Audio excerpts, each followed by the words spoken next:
Last couple of chapters. The last chapter we live? Yeah. Oh shoot. You know Google being slow as a mug, ain't showing the live. At least on mine it's not showing. It's not showing it? No, it ain't showing. Google acting bootleg. Yeah, we live. There you go. Man.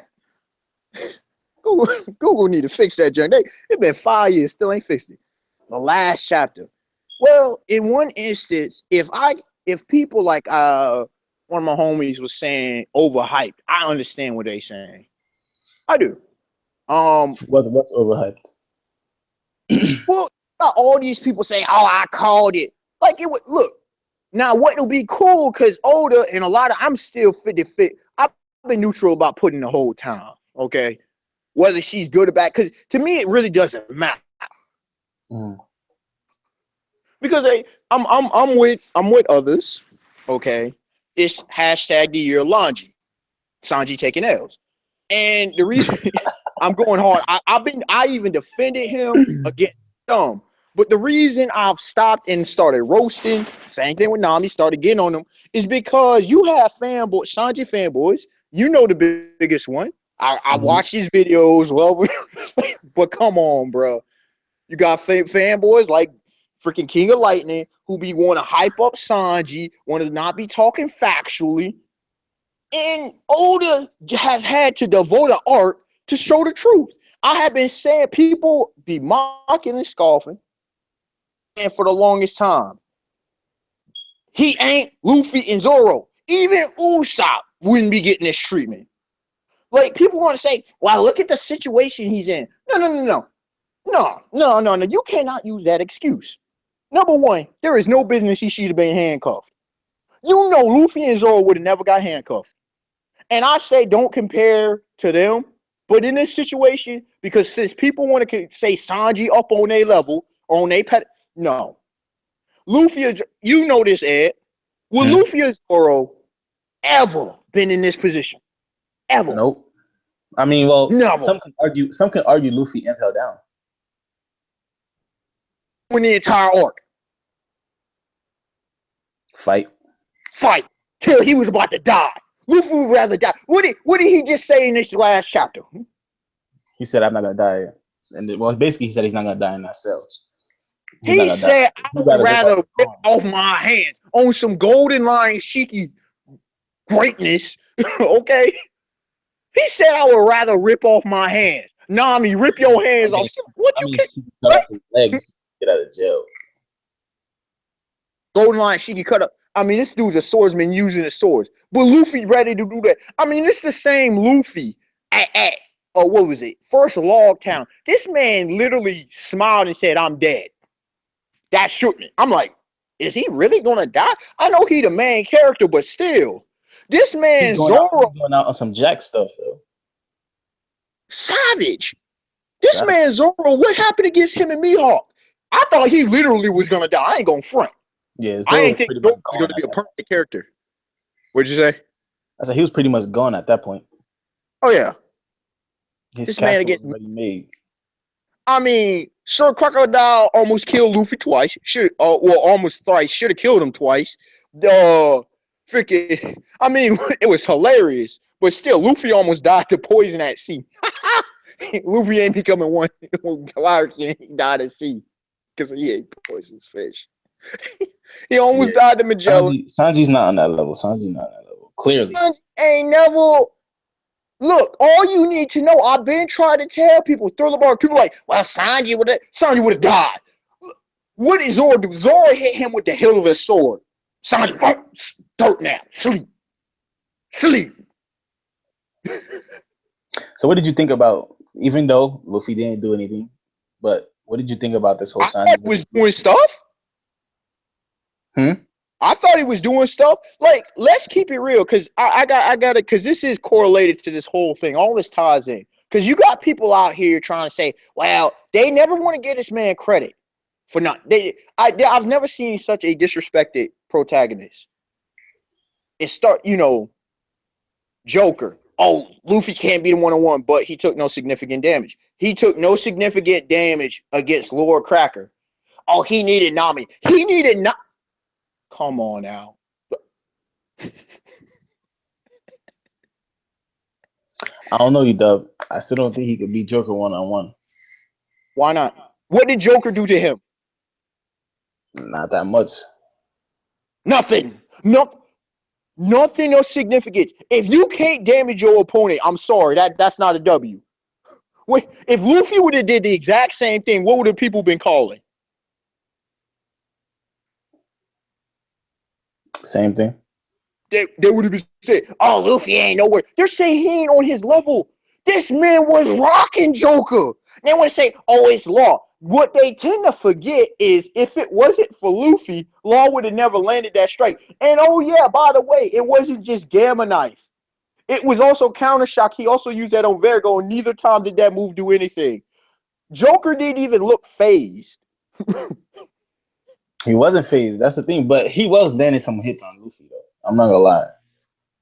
They were casual. It was casual combat. They weren't when they were in the plateau. It was like I don't want to use casual, but they weren't like using actual moves. Like Luffy and Law was using moves against Joker, but Joker was like using casual punches and stuff against them.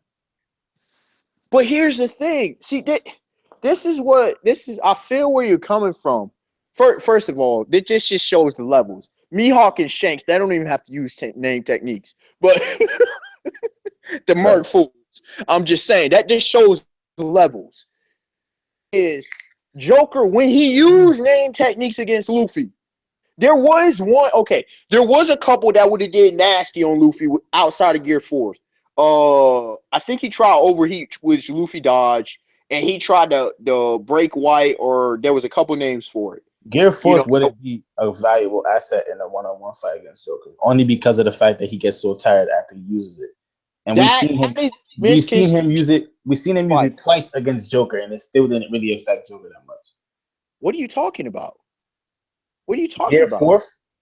Gear Force. This is what happened. Because apparently people tend to forget what happened. But keep in mind, this is a wounded Joker. We're talking about Joker at a 100% against Luffy. It was a wounded Joker. Mm-hmm. Luffy, and he had to use it twice to beat him. That's not entirely accurate. All right. Why isn't it? That's not entirely accurate. People act like this. Okay. All right. Let's break down this whole situation because this ties into a lot. All right. Because apparently people don't understand a lot of times the fights in One Piece. They really don't. And a lot of people saying, "Oh, they can't write fights." But when you go to other series, they what they're not understanding is you have not only just different fighting styles, you have the fact that you have Luffy specifically never knows what his opponent's abilities are. No one ever gives credit for that. In Naruto, you always know you're dealing with chakra natures. In Bleach, you always, even though you have Bankais and stuff, you always know you're dealing with Ryatsu-based stuff. And maybe what'd you say? I don't know anything about Bleach. Yeah. Like, okay, there are different abilities at their max states, but it's all Ryatsu-based. Mm-hmm. You know? It's like if everybody just used hockey. But in the case of One Piece, it's more random than Hunter x Hunter's nin abilities. I still remember what Morel told to Killua Zodic. We'll never forget that in a Chimera Anarch, because it's the perfect thing about fighting. Luffy doesn't, because I remember Killua in Hunter x Hunter's like, he's about strategizing. And Morel said in the wild, you don't know your opponent's abilities. Luffy, and I still remember this because a lot of people wanted to say Luffy's going to get wrecked by Don Chinjao, which was, I'm like, no. But they now, this is what they do. They always downplay characters. They act like Don Chinjao was a joke. And that he didn't put in any work because Luffy won. As soon as Luffy beats an opponent, always an excuse. I've never seen this for any other character. Don Chinjao, Congress Hockey, they fight. Luffy is consistently getting gassed. The whole issue with Gear Force is stamina. Period. Point blank simple. Mm-hmm. It's a stamina issue. It's not that he took damage. It was that he got fatigued. Here's the thing, though. And he's in the like last couple chapters. After Luffy went gear 4th and he was like bloated or whatever after eating all that stuff and he was on the floor, he said that because he's burning so much calories, that's the reason why he's able to slim down from gear 4.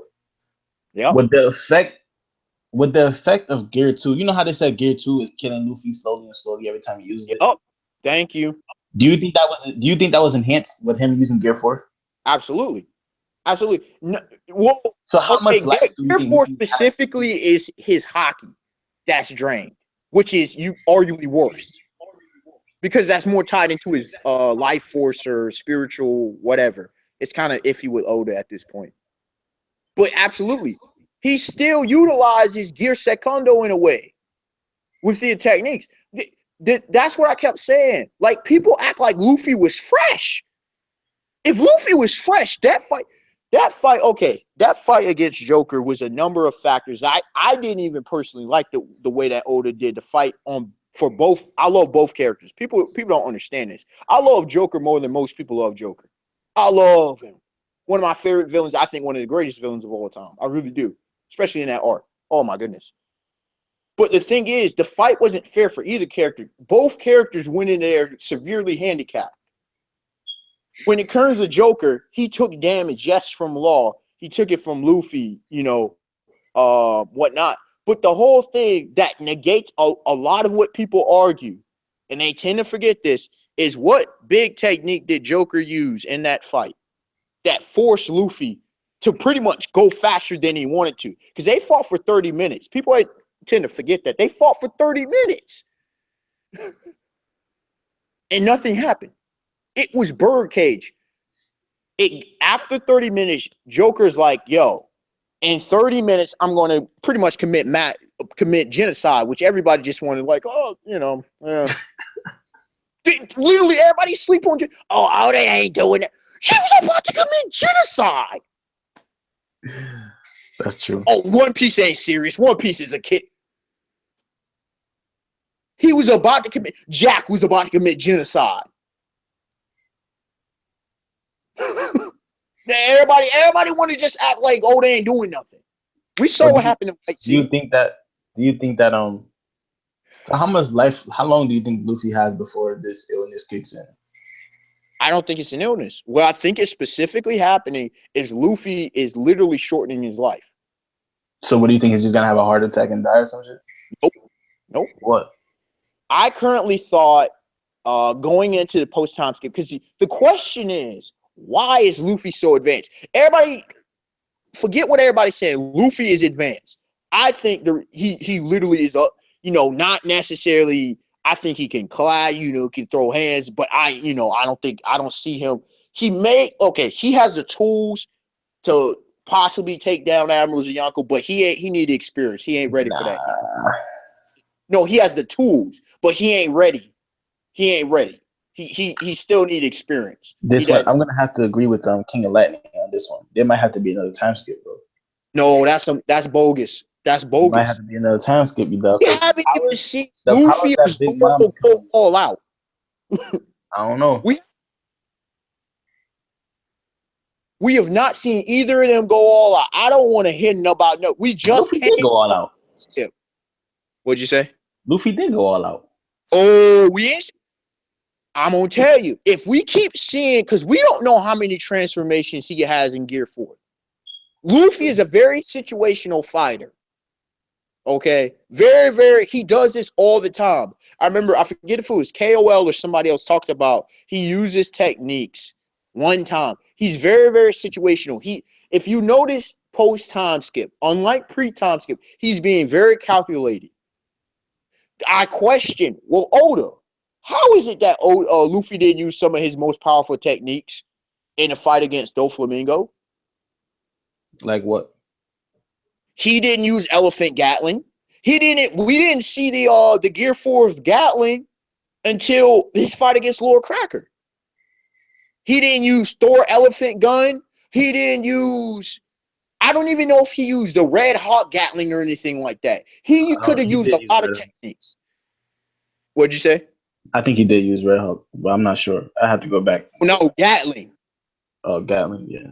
He ain't used none of that. He didn't use eagle gatling. That's his hockeyed up, just hockeyed up. There's a lot of techniques he could have used against Joker, at least that we didn't see. Oda skipped most of the fight, so we don't know. But he didn't utilize those. What do you think about Big Mom? What about her specifically? She's savage. What about, which I already knew. The recent powers that we found out about, the whole lightning stuff and her changing the element of the weather and all that. Oh, what we found out is, unfortunately, because I would have hoped it was just Conqueror's hockey, but apparently it's just her with the homies. So there are a couple of homies she has. And may still be Conqueror's hockey. We don't know. I mean, it is her soul. The thing is, I don't think Oda's anywhere done explaining her abilities, because I had been saying for the longest that I don't think she has a devil fruit, that I think she's a witch, the best witch in the world. Oda kind of more or less went that route. He just made it into a devil fruit. But let's keep it real. It's sorcery. I mean, come on. The soul, that thing is 2 hacks. I think there's a. I think the lifespan if you're scared. Oda skimmed past something in the recent chapters that I think people are like not really addressing, which is Sanji's dad and Vegapunk. Thank you. I think we need more backstory on that. Well, once again, more emphasis, and I've been saying for the longest time, we need to meet Dr. Vegapunk. Dr. Vegapunk gonna give us all, because here's the reality though. He has too much answers. Not only does he have on important stuff, maybe a little on hockey, but specifically on devil fruit. On hockey, he might know everything about it. No. I don't think he knows everything about hockey. You don't think so? Nah. Guys throughout like history and all the things that he's done with devil fruits and just the story we got between him and Sanji's dad, just all the information that they know. But I don't think it's hot. I don't think it's hockey. Now I think guys like Dark King Silver's Rayleigh, Shanks, Mihawk, and some others, probably girls, say probably Kong. Some of them dudes, real masters of hockey. When it comes to that, he may be nasty too, but I don't think it's hockey related. But devil fruit, a lot of people don't recognize how much we really still to this point, 800, almost 900 chapters, 850 chapters into the story, we still barely know about devil fruits. People say, well, we know about. No, we don't. If for nothing else, we've only seen 2 mythical zones. We've seen 2 ancient zones. We've seen a handful of Logias. We've seen a bunch of Paramecias, some zones. We barely know traits of each of them. At times, we're questioning whether one is a Paramecia, a Logia. We barely get anything explained. We don't know their origins. We don't know. A lot of people still want to say they're artificially created. And the more we go on, and I'm like, how? It makes no sense. Because some of these devil fruits, Ed, come on. Who can create, like you just mentioned, Big Man's devil fruit, the soul? So you think we're going a Naruto route with the whole tree thing? Some said that. I don't think so. Natural devil fruits and stuff. Some are saying it's like the Holy Land, the mystery of Mary Joa is this big old tree, which I don't buy for a number of reasons. Number one, how did the devil fruits escape? We've gotten about 100 devil fruits so far in the series, somewhere around there. How are these things just floating around? Don't Kaido have like 100 beasts with devil fruits? I don't think he's a devil. I'm still waiting for more of these Yonko and other cats to not be devil fruit users, but whatever. You know what? How many we know? I'm just roughly guesstimating. That's not a devil fruit user. Yeah. We need more non-devil fruit users. Shanks, Zoro. There's probably Mihawk, seemingly that we've met. Mihawk, seemingly. Sanji, half of the Straw Hats. Rob Lucci used to not have a devil. Oh no, he had a devil fruit even when we met him. Yep. But before he had his whole run of being a good soldier, he didn't have a devil fruit back then. Remember, it was after he got his devil fruit. Rob Lucci? Rob Lucci was trained as an assassin ever since a child. Yeah, that's what I'm saying. He didn't have. That's not due to his devil fruit though. So we can say that Rob Lucci still has skills aside from his devil fruit. We don't know when he got his devil fruit. That's the reality. Yeah, we do. No, we don't. Didn't it say back in what was it, Ennis Lobby? No, that was Kaku. That was Kaku. Wait, I think we did. Didn't we find out when he got his devil fruit? Oh, they didn't explain that. The only one we knew got that devil fruit is Kaku. We don't know when Jabber had his. We don't know. Hell, we don't know how long Whitebeard and Marco done had theirs. We don't know. We know barely anything. We know Luffy. Hell, we don't even know when Ace got his. It was just some random time he got his. We don't know. We don't know why. I don't think that's relevant though. I mean, if we didn't get it for like I'm trying to say about Rob Lucci, Ace was still a fighter though, like before the devil fruit. Like I acknowledge the people who are fighters before the devil fruit over the people who just randomly get devil fruit. Nice. Well, it's obvious. Even Buggy was putting in work before his devil fruit. That's the thing, Ed. You know who is and who isn't. It's obvious, and at this point, I at least got a hypothesis, if not a theory, that the higher your skill in combat, the higher grade you are, and the quicker you learning with the devil fruit. Two examples that we at least know of is Sabo. Well, you can throw Ace in there too. Ace, Sabo, and Blackbeard. All three of them. Oh, and Kaku. I throw Kaku in there. He quick. Kaku, I mean, this dude was people sleep. This dude was nasty. He just got this thing the same day. And he created his own fighting style in one day. You said Blackbeard? Yeah, Blackbeard. He just got his in a few months with the Yami Yami no Mi. He was doing some nasty stuff. Then he just got the Gorgo no Mi. I know he saw Whitebeard use it, but he was still using it almost, if not as effectively as Newgate was. Well, I mean, he did scar Shanks. Well, but then he had his devil fruit when he scarred Shanks. No, that's not. He just got the Yami Yami no Mi within like the last year. With the whole Thatch situation. Remember, that's why Ace after. Right. Oh, that's fresh. And Blackbeard was nasty with the devil fruits already. Because he already could throw hands. He already naturally. Sabo just got that, and he wasn't that impressive, but he was still. That's true, because you don't get a playbook when you get your devil fruit. You still have to figure out how to use the powers. Look at, I mean, all we need to confirm that is look at Luffy. That junk was trash. Luffy was he couldn't even throw a punch. Yeah, Luffy's an example of someone who mastered the devil fruit without having any combat skills. You know, he was in all fairness, he was a child, but still, you know. I mean, yeah, but he still didn't have any combat skills. Yeah.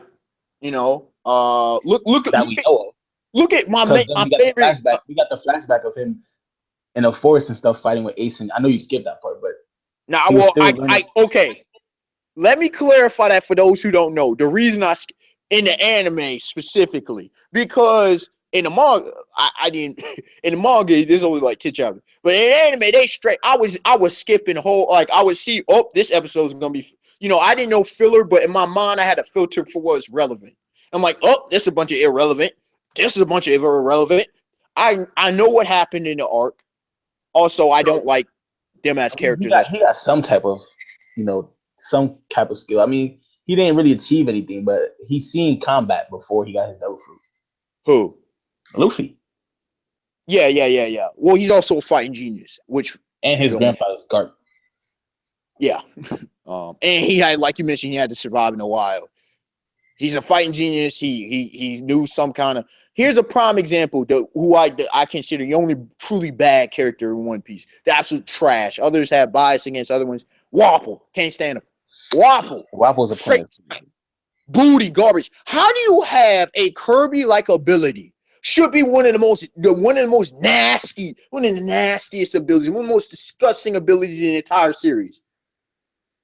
And everybody but Nami, I'm including Chopper as a Straw Hat at the time. Every Straw Hat but Nami could have beat him. People think I'm lying. Go back and watch how trash he was. Wabo was trash, man. He's trash. This is one of the most disappointing antagonists in the history. Like, Garbage. everybody want to go on Horty Jones. Horty Jones happened to run up against the monsters. If they would have fought Horty Jones pre-times, especially steroid state Horty Jones, they would have all got killed. All the Straw Hats would have been killed. Pre-time skip. I'm dead serious. Dead serious.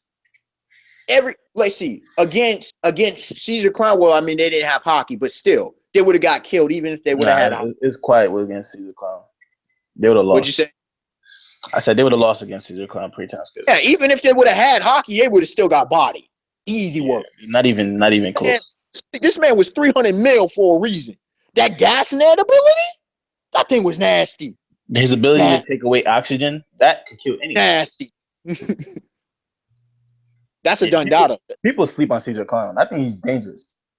He's dangerous, and he's not even an example of a non-combatant that's dangerous. He's the closest in the series to Vegapunk that we know of. Oh, no. Apparently, Vince Smoke Judge. Oh, yeah. I mean, because Vince Smoke Judge. Like a scientist, though? Or is he just using blueprints? No, he worked alongside Vegapunk. Full blown.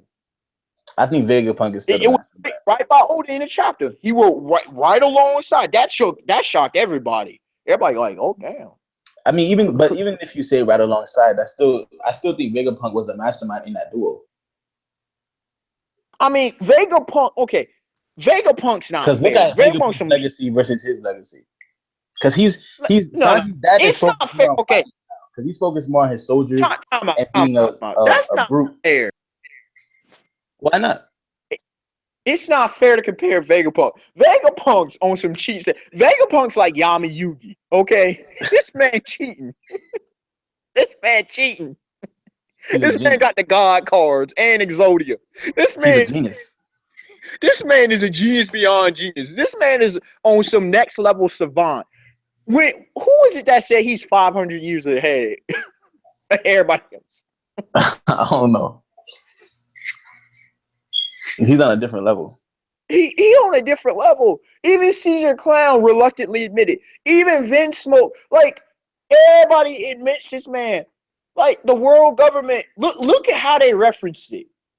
Somehow they let Judge Vince Smoke go. But they didn't let Vegapunk go. Now, I still do think he'll be able to throw hands. I don't know if he'll have like 20 devil fruit weapons or something. But I'm telling you, this dude can't. You think Vegapunk could throw hands? What'd you say? Vegapunk? Yeah. Oh, absolutely. I think for their season, I doubt. I say 3 reasons. Three good reasons. Okay. Number 1. Go ahead. Well, actually, I think it's 4 reasons. Actually, number 1, you have these devil fruit weapons, and watch he rock like 20 devil fruit weapons. I wouldn't be shocked. That people can say what they want. That's disgusting. That's bro. that's potentially some Yonko level stuff. He possibly has found a way to have multiple devil fruits. He probably has like 10 devil fruits. There's that as well. We don't know. Or he may have just broke the code altogether. Who knows? We don't know. He may became a devil fruit. People can say some cheating status. There's number 2. Look at there was a scene specific. I remember specifically in the anime where it was highlighting this. We didn't see his face. For some reason, Oda doesn't want to show us this. Dr. Vegapunk arrived. No, wait a second. Caesar Crown worth 300 million berries. Who is a Logia devil fruit user? We didn't see no admiral, no vice admiral, no Cypherpole Asia Zero, nothing. No one. Dr. Vegapunk and some fodder Marines. Why was Caesar Clown scared? True. You think he's gonna be scared of some fodder Marines? No. Dr. Vegapunk. We didn't see why is it we saw no Marine presence at all? Besides, legit Marine presence. You know what I'm saying? You would So think. what do you think is his goal? Do you think he cares about Pirate King and all that stuff? Like, what do you think his goal is? I can't even guess. We don't even have real information. The third incident was, like, is he remember with that the government? Is he against the government? Like, what is? I think he's an ally to Dragon. I don't think he's a revolutionary himself, but I think But he's an if he's an ally. ally of the dragon, he's powerful. Do you think why wouldn't he be able to take out the government now? Well, again, why can't Dragon take out the government? I don't know, because the Goro say. Because they're just too big. I think they're just too strong. That too, but they're just too big. I mean, that's the main thing. Even if Dragon, let's say Dragon's more powerful than all of them. Okay, let's say he is. Still, like you mentioned, you got the 5 Gorosei, you got Kong, you got Fleet Admiral and the rest of the admirals. You got like 20 plus vice admirals. You got plus. Okay, let's say he takes out the top. You still have the Marines all across the world. You still have the world government all across the globe. Too big. It's just too big. Right. He wants to take down the entire world government. He doesn't just want to take down the military structure. People tend to forget this. So you don't think it's like an Avatar Fire Lord Ozai thing where you could just take out the head person and then everything else crumbles? Well, people tend to forget. It wasn't just Fire Lord Ozai that went down. It was Bong Swear, or what was the Earth city? Ba Sing Se? Yes. Remember, hell, they had to bring out the whole White Lotus Society. Dude, yeah, that's true. The White Lotus Society is legendary. Nasty, bro. You had legends. I would, you know what? I would have rather, instead of garbage core, I would have rather, like, there was a couple of thoughts I didn't even finish that. I ain't gonna bring up that guy. I mean, I already did a video on how on my issues with the core. People, I don't know how they loving that series. I really don't. People don't love. People like, well, say, but this is what people will bring up. Well, you read fairy tale, bro. Like, there is multiple series. Like, okay, there was Fairy Tail, Naruto, and Bleach. Was not a fan of any of them, but there was aspects of each of those series that I happen to like. That I wanted to know how the story ended, and that facet. There were certain characters. Mm-hmm. People act like you got to be a fan of the series to follow a series. That you can't find any enjoyment of a series that you're not hardcore into. I don't understand that. I really don't. I didn't find any enjoyment whatsoever from Korra. Oh yeah, Korra, I didn't. Oh gosh, bro, I was. Oh, I don't want to go off on Korra right now, but yeah, the White Lotus was legendary, bro. I would have just wanted I want a story on the White Lotus Society, because we ain't get nothing on them. Did you see that coming though? Did you see that there was a group? Hell no! That's what shook everybody. You couldn't have seen it coming. You're like, how is Uncle Iroh going to do? And then why all these dudes? And then they like, oh, we all part of the same society on some Freemason status. We still didn't get a backstory on how Iroh was able to create element without manipulating it. Wait. He was on a different level. Wait, he did what? Remember when they was in the North water nation, and they were in that cave when Zuko was trying to kill. No, not Zuko. Ozai was trying to get those fishes. Remember the yin and yang fish, and they were trying to destroy it. And when Zuko went into that cave, Iroh created fire out of nowhere. Like, there wasn't any fire in that cave whatsoever, and Iroh created the fire. Well, again, the fire and benders never needed to fire to be present. They weren't like the water benders. No, they didn't. Zuko, since when they did not have needed fire to be in there to fire bend? Since it was explained specifically that it was their will. Remember when Zuko lost his firebending ability? Mm-hmm. What happened? It's when he got his drive. He became not angry, but his resolve. They're not like waterbenders. Waterbenders, Earth is a little well, Earth's always pretty much always around, so it's like, yeah. So it's Waterbenders are the only ones. But you don't really see anybody in the series. Okay, I guess if I go back, I can see firebenders doing it, but I didn't really see anybody creating elements. Well, but again, firebending is more or less. I don't see firebending is just weird.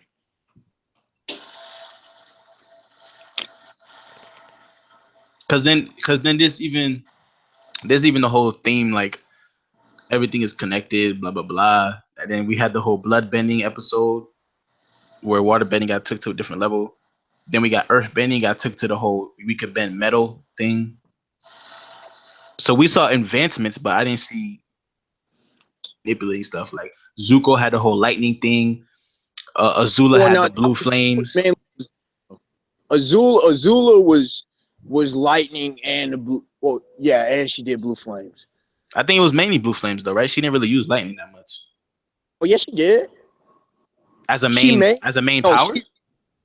She mainly hold on. Which one did she mainly rock? I remember her mainly rocking lightning, but she did. I think it was blue flames.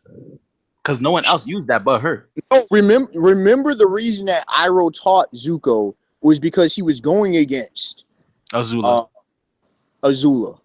She was I remember who did I have her go She's up legit, yo. She's legit. In a death match. Was it Pyro? Azula. This is how nasty of a character she was.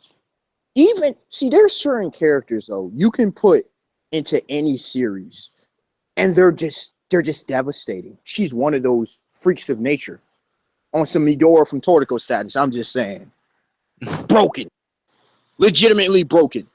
Not in a bad way like Heirs of Scarlet, in a good way. He just broken. Azula, this young woman here, they had to make her lose her mind, which it said made her more powerful, but she couldn't control. In order to beat her, the story writers had to have her lose her mind, go, and I don't know what her state of affairs was. She literally just lost her mind. I can't explain it any better than that, because they kind of just conveniently did it, but on her mother and whatever. Anyway, she lost her mind. And it took both Zuko and Katara, who are both nasty with it, by the way. Mm-hmm. Katara was doing advanced stuff. Zuko was no joke himself. He was probably the fifth best firebender we saw in the series. There was who's the four? You had Azula. You had, of course, Uncle Iroh. Oh, come on, Azula. You don't think Zuko matched Azula at the end of the series? Master what? You don't think Zuko's firebending ability and strength matched Azula at the end of the series? Hell no! Why not? That's straight blasphemy! You better. That's so disrespectful. What's Stephen? Well, even though I don't be rocking with Stephen A. a lot this time, where's Stephen A. at? Where's Max at? Where's Skip? That's ASA 9, ASA 10, ASA 11. Please explain. Bruh. Let me, oh my gosh. First of all, let me present the four better than him. Okay? Then maybe you'll start seeing what I'm saying. You had, Azula, full blown, not even question. Okay. You had Uncle Iroh. Facts. You had Fire Lord Ozai, his father. Facts. Yes. And you had the Avatar. Not the last one, but the one the last one. That was friends with What Avatar? Aang? No, not Aang. The Avatar. Of Avatar Roku? Yeah. Okay. All four of them, not even close. Zuko. The other three are not even close. I don't think Azula was that far ahead of him. Azula was the best in the series. Period. That's a stretch. Facts. Even Iroh. No, facts. Even Iroh said, shit crazy. I still remember that shit. I remember playing it back. I think it was, I don't know if I was watching the episode or it was on YouTube. And you know how serene Iroh is. Just sage, just wise. And Zuko's asking, well, what should I do? Uncle Iroh, shit crazy. I said, how? Why would Uncle Iroh? The only reason it wasn't. Think about it like this, though. What did you just mention? We just mentioned two techniques that she exclusively was using. She used lightning and she used blue flame. No one else in the series utilized those techniques, and she did them casually. Ozai, not saying he wasn't nasty, but Ozai, the reason he was so powerful against Avatar Aang was why? Because of the what was it? Sozin's comment. Yeah, the comment, yeah. But then Iroh was slightly more powerful. What'd you say? I said, but then that would mean Azula got stronger because of the comment. She did. All the firebenders did. Facts. But again, they nerfed her because they gave her she wasn't even fighting normally. They said she got more powerful, but she couldn't control jump. So that's how they nerfed her. And it so still she got so powerful she couldn't even control it. No, it was they made it because she was remembering her mother. Remember, she cut her hair and all that foolishness. Like they had her have a mental breakdown right before the fight. And still, it took Zuko and Katara. That's all you need to know. Who could hang with her? Zuko's my dude. Okay, don't get it twisted. Yeah, I fuck with Zuko is my third favorite character in that series after Toss My Girl, Avatar Aang, and Zuko. Them two kind of go back and forth, Aang and Zuko. But I like Aang over Zuko. I mainly do it. It kind of goes back and forth. You could say Zuko had the best character progression.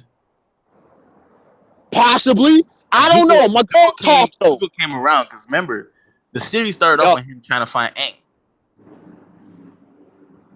But see, here's the thing. It's if you see, this is like the Vegeta status even though I think Zuko's a better character than Vegeta for a lot of reasons. Anyways, it's kind of like Vegeta. It's the obsession. If people are fans of obsession, then yeah, they're gonna. I can argue. He wasn't obsessed though. It was an obsession. Minor. It was a minor obsession because the only reason he was doing it is to get his, I guess, praise from his father. I guess because Vegeta was just doing it just because he's looking for power and all that. Well, Vegeta, he was power hungry. It was this thing with Kakarot that was legitimately irrational. It really was. Because, all right, especially, he still had that 7. That's why I loved what Son Goku said. That's why the Supreme Kai was on some foolishness, because he didn't understand. I can't stand, on a side note, because this actually relates to One Piece with Nami. She did this. You don't like the Supreme Kai? No, well, I did a video exposing him. But no, it's nothing personal against the Supreme Kai. I can't stand, and he did a bunch of stupidity throughout that arc anyway. What I can't stand is when people who don't know the situation try to come up and give the sagest advice. You sound stupid. Oh, you two shouldn't fight. Well, this is the same idiot that allowed Gohan's power to be taken. True. He's the one that put them in a situation. Are you serious? What I'm trying to say is, how could he not find Bobby? This is one of the dumbest, literally one of the most stupid moves I've ever seen in fiction. That really was dumb. That was dumb. But anyways, you two trying to fight. Now, think about it like this. Vegeta's had flipped, right? So Goku's like, but he's like, you're gonna allow for more power. But you're the idiot who gave up a bunch of power to begin with. But anyways, you can say what you want. But Son Goku, he takes an opponent away. He's trying to deal with an opponent. He don't want to talk. There was no listening. What did you want Son Goku to do? Just sat there and let Vegeta just kill everybody? Mm-hmm. And it's the same Supreme Kai. First of all, how are you completely oblivious to people in your quadrant who become the most powerful beings in your quadrant. Arguably the most powerful beings in the universe. Supreme Con, man, just so trashy. But the reason I related it to Nami was because twice. First, back at Jaya, when Luffy tells Zoro, don't fight. Nami didn't understand. Then we see yet again Nami not understanding Sanji's situation, and Luffy full-blown understanding it. Why is it that Luffy's emotional intelligence seems to be the highest of the crew? But everybody doesn't. Everybody keeps wanting to say Luffy's stupid. But when it comes to dealing with people, when it comes to fighting, when it comes to making executive decisions, Luffy keeps making the right decisions every time. Against Vivi, he understood. Right. So hold on. Let's go back to this. So go on again to how Zuko and his character progression. All right. So Zuko, I mean, you could definitely argue is he the best? Definitely up there. I have to argue by end of series. You have to at least argue my girl Toph up in the mix. I think you can argue True. Sokka, I forget his name. How's it go? Sokka. Yeah, you could argue him as well. He became a swordsman at the end of the series. That's true. Well, not just a swordsman. How high do you think his status of a swordsman is? Well, first of all, I don't think it's the swordsman that made him so much of a character. Remember how he was at the beginning of the series. He was skeptical of everything. He was a coward. He was, he was really just dead weight. By the end of the series, this man put in some mad work. I mean, I'm not hating on the character, but I'm like, why is he here? I don't like characters that do nothing and can eventually endanger you. Like Nami? And it's not because he wasn't powerful, okay? What a lot of people don't understand when it comes to characters, for example, Berserk fans, what I get on them about, and I still need to catch up to Berserk, but when I get on Berserk fans, is one of the greatest, I consider the greatest side character of all time, in Puck. They never bring him up. They always talk about all this irrelevant stuff, that many other series have, and they want to say that's why Berserk is great. No, I think Berserk's great. One of the reasons is because of Puck's character. Because without Puck, in the entire first arc, without Puck, we don't know anything about Guts. Puck is this little fairy. For those who haven't read Berserk, Puck is this little fairy who, it's just there. He does help. He doesn't. He helps a little bit, but he's there to actually give characterization to Guts, because Guts doesn't say jack. Literally, Guts won't say anything, and without Puck being there and confronting Guts, morally, ethically, psychologically, and you name it, we would know nothing about Guts' character. That's an effective side character. That's an effective character, even though he's not powerful. You don't have to be powerful to be useful. That is a misconception, a complete misconception. I can't stand all the hate that Usopp be getting, even though I'm not saying he's weak. Still, Usopp has been putting in work after work after work. Come through clutch. How many times? Come through clutch more than Sanji has. Right. This man, I mean, what more do you want Usopp to do? Oh, Usopp admits who he is. He has weight. I still say he has the best character development in One Piece. Others disagree with me. I say Sanji, I give Brook a pass because Oda has barely, he's last introduced and Oda's barely done anything. But Sanji, I put him as the least developed Straw Hat. Sanji, yeah, he got characterization. Sanji has got no development throughout the entire series. Right. What I mean, can somebody please show me what development sign? One of the best signs of development, which really has led to nothing in these last two arcs, was when he asked Luffy, "Can I return fire?"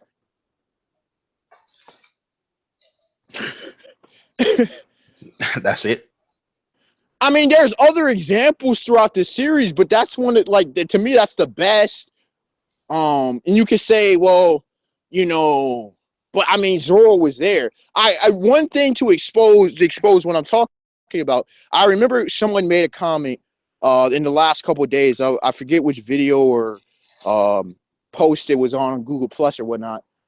The person said, more or less, that he wished Zoro was there because it would have the whole rivalry between Zoro and Sanji. Sanji doesn't act this way. What the person doesn't understand is that exposes Sanji even more. Because of the rivalry with Zoro, Sanji doesn't act the way that he's doing. He doesn't act like a pussy. That is what it is. Okay. And to me, that actually exposes Sanji even worse, which means you need Zoro as a crutch. You can't stand alone as a character. I mean, look, this is why I'm saying Sanji. You can definitely say, you know, people want to talk about, oh, they laugh at Usopp being the other candidate for vice captain after Zoro. Look at Sanji. Does he ever mention his dream? What is his dream? Anybody? The all blue. How many times does he mention that throughout the series? I don't know, but he's mentioned it 3 times this arc. One was in a flashback. Right. So twice. He mentioned it twice. Luffy also mentioned it. So 3.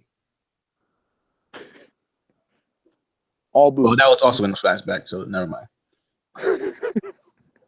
Never mind. This man has been willing to give up on his dream how many times? This man, remember back on Dressrosa, people could say it's a gag all they want to. On Dressrosa, what did he say when he met Viola? What do you say? What, he would give up to be with her? Oh, yeah, he says, bye, Nami, bye, Robin. What? Oh, now in Whole Cake, oh, he don't want to give up on his friends. I mean, but shit got serious, though. Some would say that was just all joke, blah, blah, blah, blah, blah. And everything is more serious now. You could say it's all joke and all good. Because remember, as soon as he figured out that Big Mom was going to pardon Luffy and them, he just started going back to his whole I'm going to come save you, blah, blah, blah bullshit. Oh, serious? Wait. See, this is my problem with Sanji's character. He must not recognize what time it is. What did Zoro say to Luffy on Punk Hazard?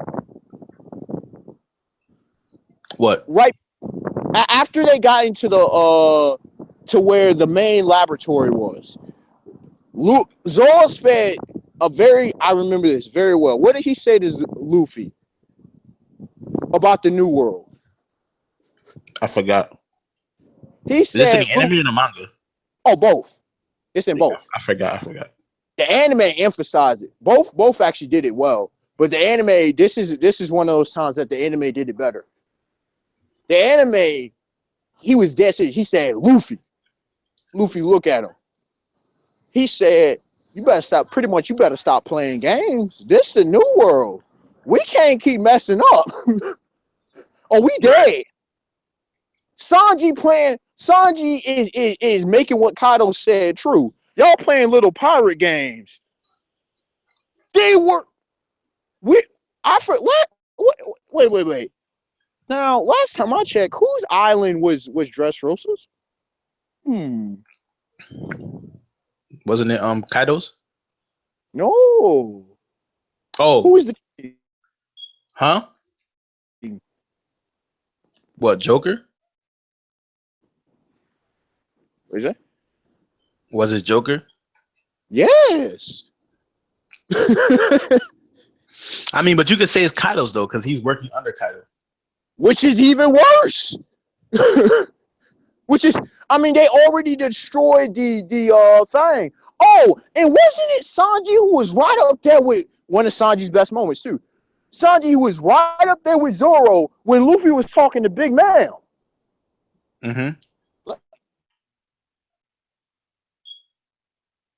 Like the whole crew, because Nami and Usopp freaked out. The whole crew knew about him challenging a Yonko in a Cold War. You just destroy a Yonko's property in Kaido. So now you're gonna infuriate Kaido. And now you land on another Shichibuka's island. And you acting off in fantasy la la land. Right. Chick you just met.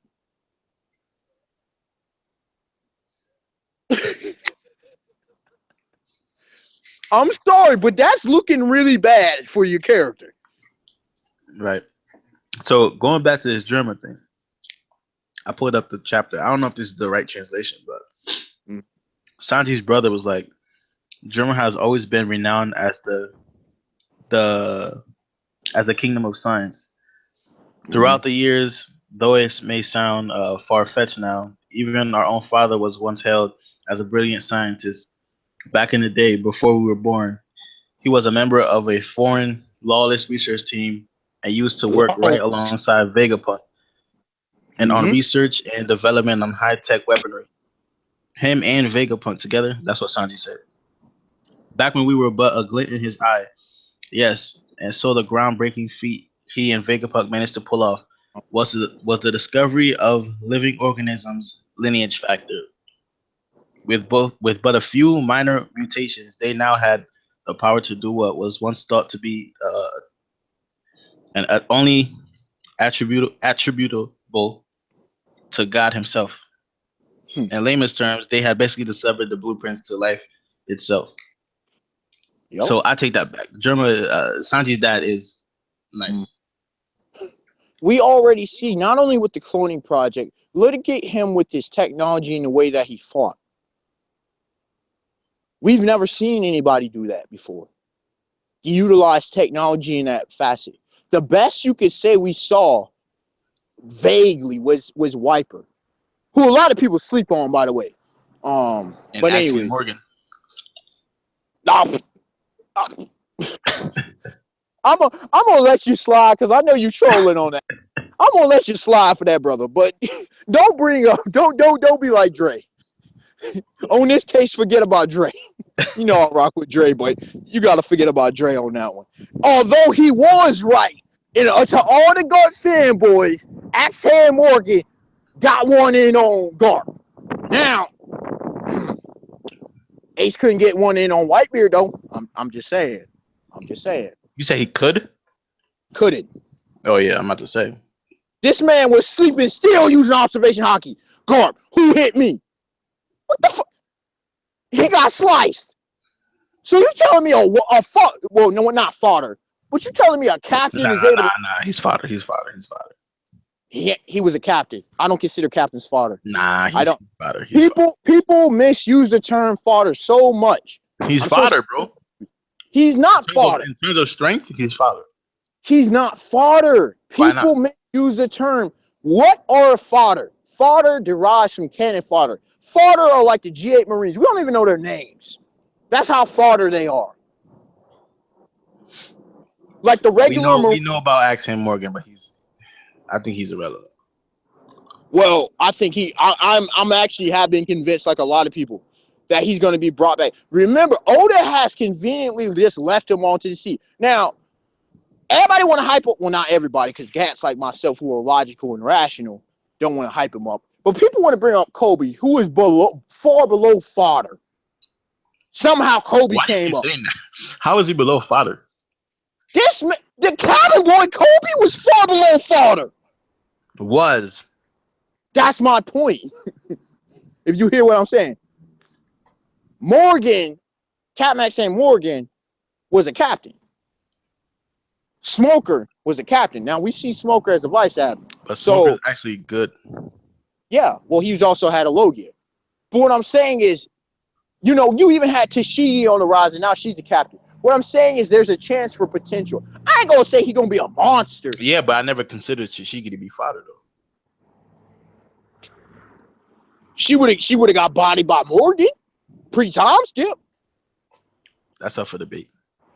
It is, but I'm telling you, she would have got bodied. Like, people just so happen to forget who he ran into. Like, this is the problem. People tend to forget who runs into who. It's like he did run into Mihawk. I forgot about that. He ran into Luffy and Zoro, who were already. I mean, Luffy and Zoro are they not fair. Like, they didn't belong in the East Blue. let's keep it real. Because Buggy didn't he run into Mihawk before that though? No, that was after, isn't it? I don't know. I can't remember. Before, because I remember Don Creed. That was Don Creed who went. Yeah, that was Don Creed. Don Creed wasn't a joke. Like, people just sleep. Alvita, before her devil fruit was a joke, if you will. She the only one that was a joke. The rest of them were not jokes, man. I'm not trying to hype them up because people gonna misconstrue what I'm saying. What I'm saying is, first of all, Buggy was the most powerful in the East Blue. People need to stop sleeping. Luffy and Zoro both would have died. They both would have died. Buggy was destroying towns in the East Blue. Yeah.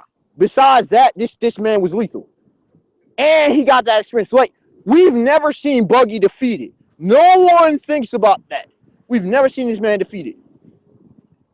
Nami grabbed him. Oh, yeah, there was a bunch of convenience. Also, if you go by the manga, Luffy, after Luffy hit him, he's like, "You're not dead," which is another point that Luffy will kill if he has to. But have you noticed that in the New World, Buggy's name has been mentioned in every arc?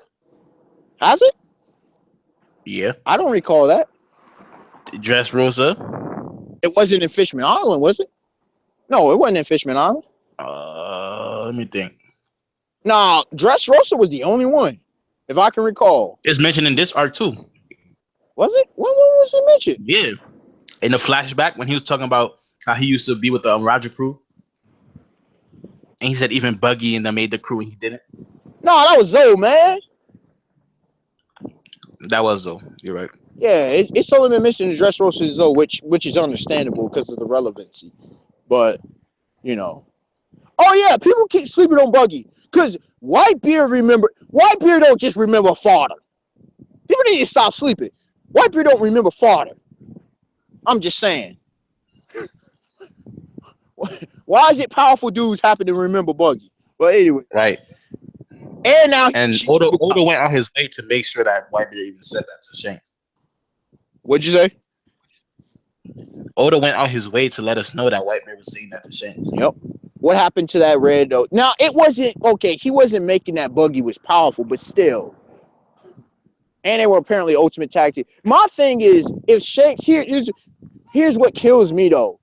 Like they talk about, they forget Shanks and him were in the same position. If Shanks came up, why couldn't Buggy? Buggy is now also Shichibukai. And I keep saying this.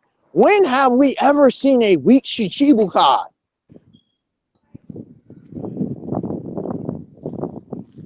But one can say that Buggy is stronger by numbers, not by strength. Here's what I'll say. I keep saying the weakest Shichibukai in history, even according to those who got offered, I'm including Ace, is Law. Law is the weakest. Here we go with the Law hate. It's not hate. Now, if you know something, not now, but for the longest time, the screenshot or the homepage on my phone was of Luffy. That the picture online, Luffy, Law, and Kid. I don't hate Law. So mention other Shichibukai and tell me if they could beat Law. Okay, every single one. Go ahead. You got Hawkeyes, Dracula, Hawkeyes, Mihawk. That's easy. that. He'll beat Law. That's easy. Come on, we shouldn't even. It's so disrespectful to even mention him. You know I was ignoring that. Come on, you know. Let's ignore the. Hey, just because you got some people who want to downplay Hawkeyes. You got the overrateds and you got the downplayers. I'm just saying. Some people want to act like Hawkeyes can't throw hands. They sleep. They sleep for a number of reasons that we can give, man. Yeah. Let's ignore that. All right, go ahead. Heavenly Demon, Don Quixote, Doflamingo, aka Joker. I'll give you that one.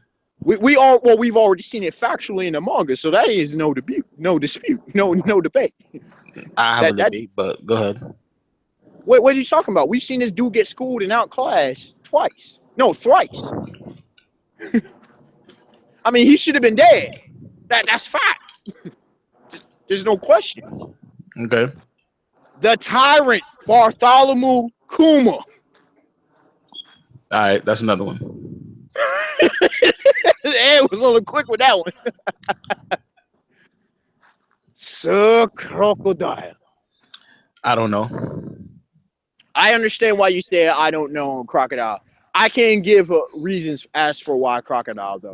Yeah, I don't know. You may be right, but I don't know. I don't see. I mean, wait. The first three, I can see domination, but I cannot see domination with Crocodile. Well, see, okay, I'm not saying domination. We just talking about W's. We talking about W. I can't see a W either. What? In room? Hold up. In room? Everybody overrates room. How do you overrate room when we see the feats? How? You forget who this man Sir Crocodile is. You forget who this man Sir Crocodile is. This was the same man who could disappear on spot. That means nothing in Law's room. Yes, it does. No, it doesn't. When have we seen him ever use it on a low? Everything in his room. Wait, time out. When have we ever? Which is not accurate. That is not accurate. That is not accurate. How? Because we've seen him versus Joker. That debunked that whole entire everything. I don't think he was going all out against Joker, to be honest. What? Are you kidding me? By the time he fought Joker, he was wounded and tired. Wounded from whom? From whom? From Joker himself. He went against Joker like 3 times in the same arc. That's my point. Joker screwed him each time. That debunks that whole, he can use everything. That's bogus. That's bogus. First of all, he came out of Punk Hazard when he fought Smoker. He already used his room. We all know Law has a stamina problem. He went against Smoker, washed Smoker, then he was did not wash Smoker. Smoker was giving him that work. Go back. He didn't wash Smoker, but he beat Smoker. He got that W. The only reason he beat Smoker was the hard technique. That's fact. It's still a technique. Hey, I'm not hating on W. A win is a win, a loss is a loss. A W is a W. But I'm saying, I want to clarify. Using his room throughout the whole Punk Hazard arc. And even in Sabody, he was using his room. Going into Punk Hazard, he used his room. Okay. All throughout that arc. And then after that, he went into Just Rosa using his room again. And we know he has a stamina problem. So all that. Well, Luffy has a stamina problem too, a little bit. Has Gallon stamina, but it's a stamina problem. And he went against what's his name? Fujitora. Nah, not even that one too. But he went against what's his face? The guy with the all body hockey. Virgo. Vice Admiral Virgo. And Virgo had his heart and was squeezing it and giving him heart attacks. I agree. He still got out of that fight. Then he went against Fujitora, and then he started going against Joker. That's like 4 fights in 2 arcs. I agree. I'm not hating on him. Law 100% is going to be different than Law in Punk Hazard and Dressrosa. I agree. And I'm not hating on Law. Me saying he's the weakest Shichibukai. See, people don't understand this, okay? It also happens to be matchup issues. People don't understand this, though, Ed. Like, this is like saying, okay, if you will, not entirely, but if you will, like, you comparing world champions in boxing, okay, or in the UFC or whatnot. Or you comparing, like, when we debate who's better, LeBron James, Steph Curry, or Michael Jordan and Matt Johnson. Yeah, you know. But you go back and forth. We're not saying Steph Curry. If you happen to be on the side of LeBron better than Steph Curry, we're not saying Steph Curry trash now. He is better than Steph Curry. Yeah. Overall, I agree. Especially it seemingly been proved. Even though last year I do think Steph Curry's a better shooter than LeBron. What'd you say?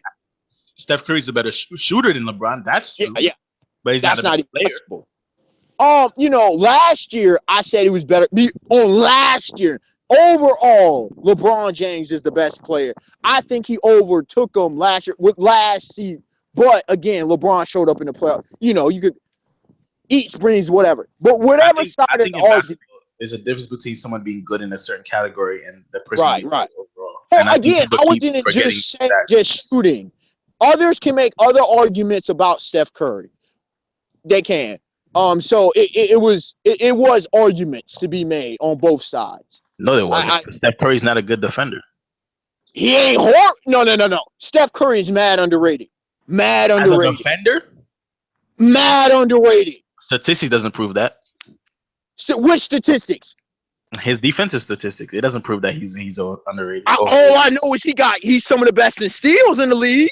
Everybody Ed, I love this. This is the same argument against Allen Iverson, right? What argument is against Allen Iverson? Allen Iverson is my favorite player.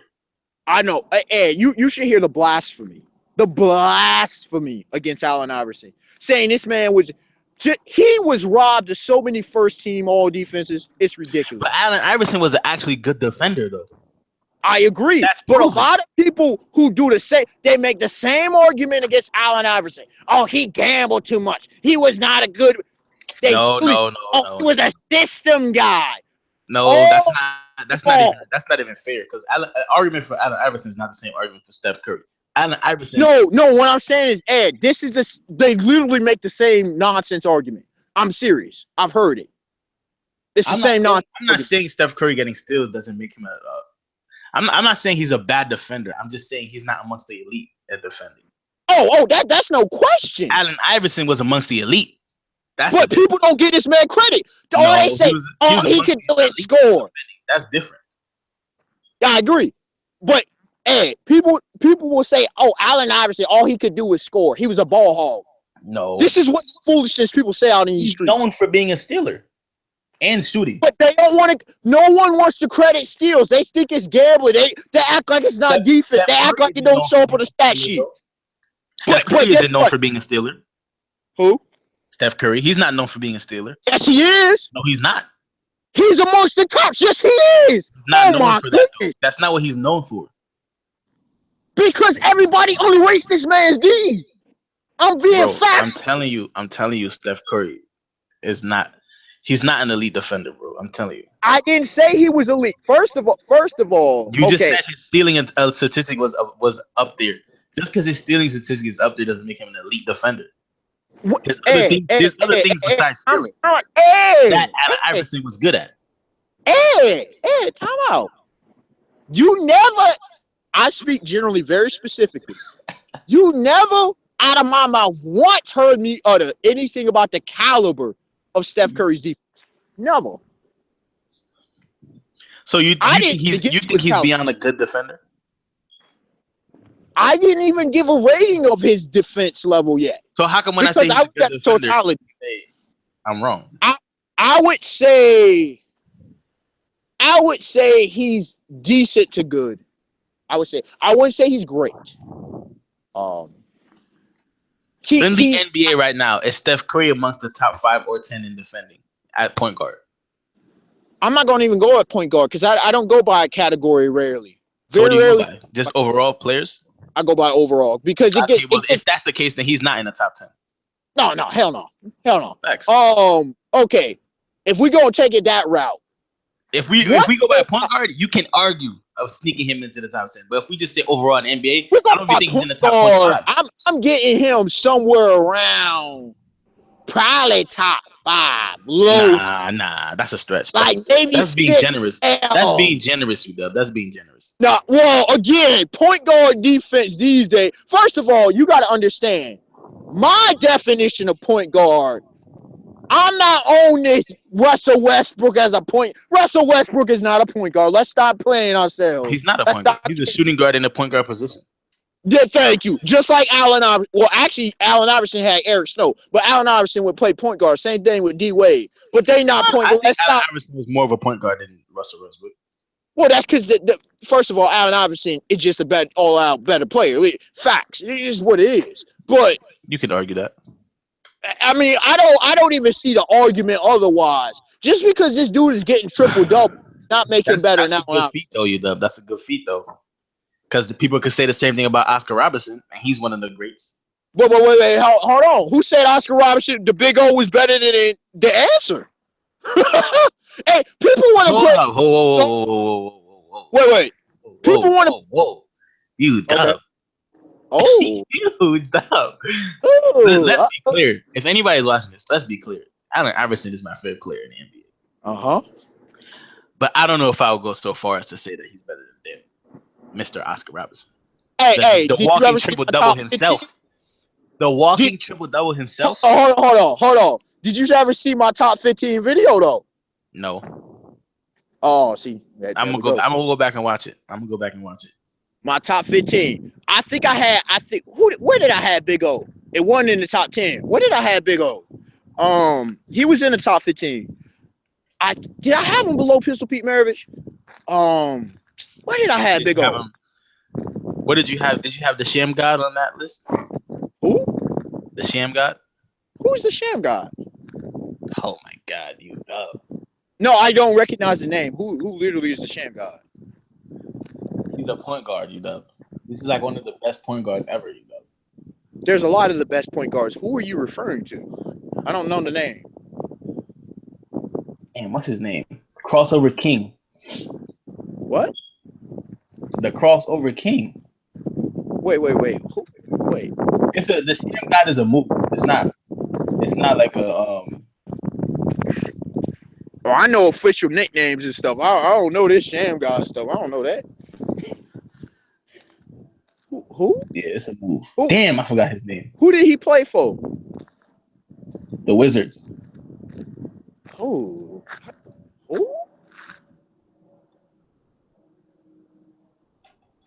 Point guard for the Wizards? I can't think of. All I know is him as a Sham God. Hold on, let me. I can't. I can't even. Oh. I definitely remember my top 10 more or less in this order. The top 15, it extended. I had to do top 15 because I didn't want to snub some players. But my top 10 is this. And you'll notice something. I happened to notice way after I was talking. All of them happen to be 3 or more time champions, except for one player who sneaks in there. And quite high, might have had. Number 10, you'll see. Number 10, Kareem Abdul-Jabbar. A lot of people have him higher. But when I look at the best, I look at overall skill. Off of stats. What'd you say? I think he might be higher strictly off of stats. I understand if you want to give stats. You have to understand my criteria. Okay. I do consider stats. But again, you don't have Karl Malone. The mailman ain't up in my top. He ain't in my top 15. Hell, he probably don't even make my top. I don't even know if the mailman make my top 30. See, stats. I give stats, but there's a lot of things that happen with stats. The team you play for, who you play with, the era you play in, all that affects. I think Wilt's in my top 15, but not my top 10, if I recall correctly. Wilt is still.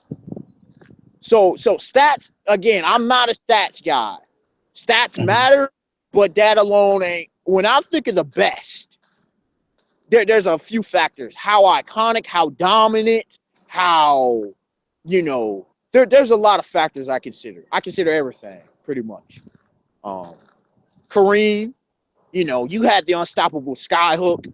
Okay, we know he's the greatest scorer in NBA history. He got to be in the top 10. Number 9. Who did I have number 9? I think I had the big fundamentalist Tim Duncan at number 9. If I recall. No. Number 9 was Larry the Legend Bird. I'm pretty sure. Larry the Legend. Larry, man. Arguably the greatest overachiever in NBA history. Not the greatest defender, but this dude, he had heart. And he was just lethal. He was an assassin. I think number 8, I think I had the big fundamentalist Tim Duncan, the greatest power forward of all time. This dude, he was just dominant. Number 7, I had the Black Mamba, Kobe Bryant. We don't even need to talk about Kobe. Number 6, LeBron King James, who a lot of people have in the top 5. I don't. Wait, who was 7? Kobe. Okay. The Black Mamba. I don't think we even need to ask questions why. I mean, he's Kobe, dog. Like number 6, I got LeBron King James. Arguably, I mean, you know, as far as in athletically, the best athlete that's ever entered in NBA history. Arguably, that should be basketball history. I mean, Russell Westbrook's up there. Uninjured Derrick Rose. I mean, you had Brandon Roy. You had some nasty athletes, but LeBron, I mean, he's just been blessed. He's just blessed. Right. People just blessed with the body and the ability. Number 5, mad underrated. The answer, Allen Iverson. The only one in here not to win the ring. The first, before LeBron did it in 07, the first to ever practically solo dolo take a team to the NBA Finals. And he won the game. And he stopped the Dynasty Lakers from going in undefeated playoffs. Right. This man, Allen Iverson, never fully got an opportunity. He never did. Even in Denver. And then let's not talk about what happened with the Pistons. Oh, just outright disrespectful. That was the beginning of the decline for the Pistons. When they screwed over Allen Iverson. Facts. After that, what has happened to the Pistons organization? They went down to the dumps. Number 4, who a lot of people, you know, yes, I give it to championships, but he also had Hall of Fame legendary caliber players. Bill Russell. Now, for those young bloods who've never seen any highlights of Bill Russell, go YouTube, go Google, do what you need to.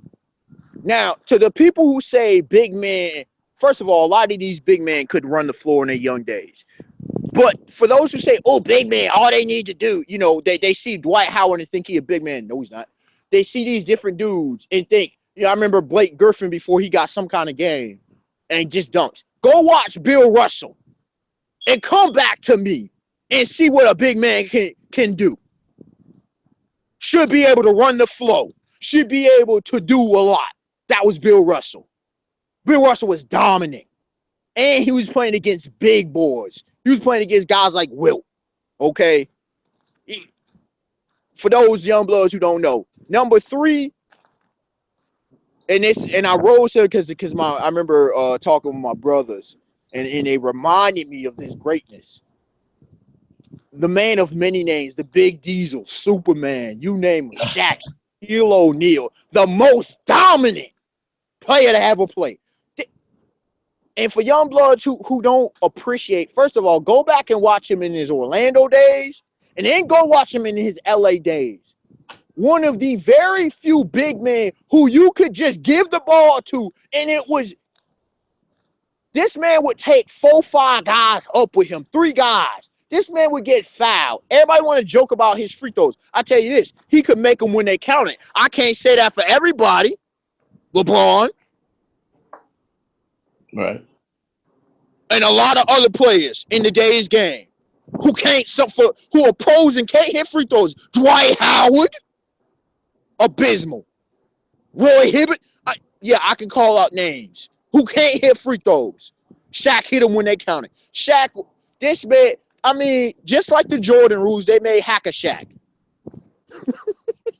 They made Hack-a-Shaq to stop this man. He wasn't a guard. He wasn't a forward. All he get, this man, quickness, his ability to pass the basketball, and there's been some phenomenal passes. Now, there's another guy who he should be in my top 50, but because of the level of caliber, I mean, you have Kevin McHale. Talking about Mr. Automatic. If you've never seen highlights of Kevin McHale, you don't get more fundamental, but this dude was just dominating. If it wasn't for Shaq, you know, Tim Duncan and some others, Kevin McHale would have been the greatest player in the NBA history. There's just unfortunately other guys who just better. That's just the reality. Number 2, Irvin Magic Johnson. Now, here's where the stats lines falls completely off the rails. Magic Johnson, I don't think in any category is he at the tops. But the man kept winning. Now, why is that, Ed? You educated in basketball. Who, Magic Johnson? Yeah. The man kept winning. He won 5 championships. What was the question? He wasn't at the tops, but the man kept winning. The tops of what? In any stats category. He wasn't at the tops. Wasn't he at the top of assists and rebounds? No, Mark Jack. No, first of all, you have John Stockton at like 15,000 assists. It's not even close. The next closest, I think, is Mark Jackson with like 10,000. Oh, you mean of like his career? Yeah. I don't know. He's nowhere near the tops in any category, if I'm not mistaken. Sleep on Magic Johnson. First of all, Yep. The man won an NBA championship his rookie year. After winning the NCAA championship versus Larry Bird, mind you. Facts. And I think he's 9 for 13 in playoffs. I forget. All I know is he got 5 championships. He's been to the playoffs, the NBA Finals, 9 seasons straight out of 13, I believe. 9 out of 13? That's nasty. To the NBA, not only the playoffs, the NBA Finals. Wait, he lost 4? Yes. He's 5. Oh, he lost 3 to Larry Dem in legendary Boston, and he lost 1 to Michael in the Bulls. Okay, that's understandable. Finals. Who else has a record like that? No one's been to the finals as much as Magic Johnson. Wait. Time out. Hold on. Don't about to spit blasphemy. How's that spitting blasphemy? Who has the most rings in NBA history? Bill Russell. How many rings does he have? I believe 11. So how does your statement even hold up? I never said he won the NBA Finals. I said he's been to it. Isn't Bill Russell most of his rings? He only been to 9 when Bill Russell won 11. Bill Russell won most of them as a coach. No. He won them as a player. Hold on, let me look this up. He won 11 as a player. You're talking about Phil Jackson. No, talking about Bill Russell. Bill Russell won 11. I think Bob Cousy won 9. I know Red Auerbach won 9, I think, with Bill, I think. Bill Russell has 11. Sam Jones has 10. Hold on. Casey Jones has 8. Hold on. Yeah.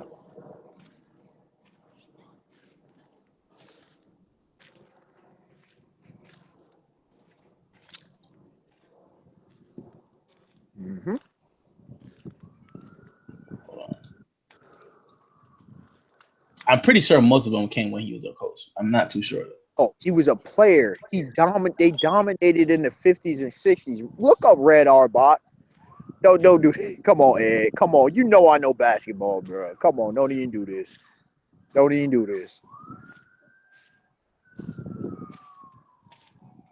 remember his. He only won 9 as a player. Okay, I knew it was 2 as a coach.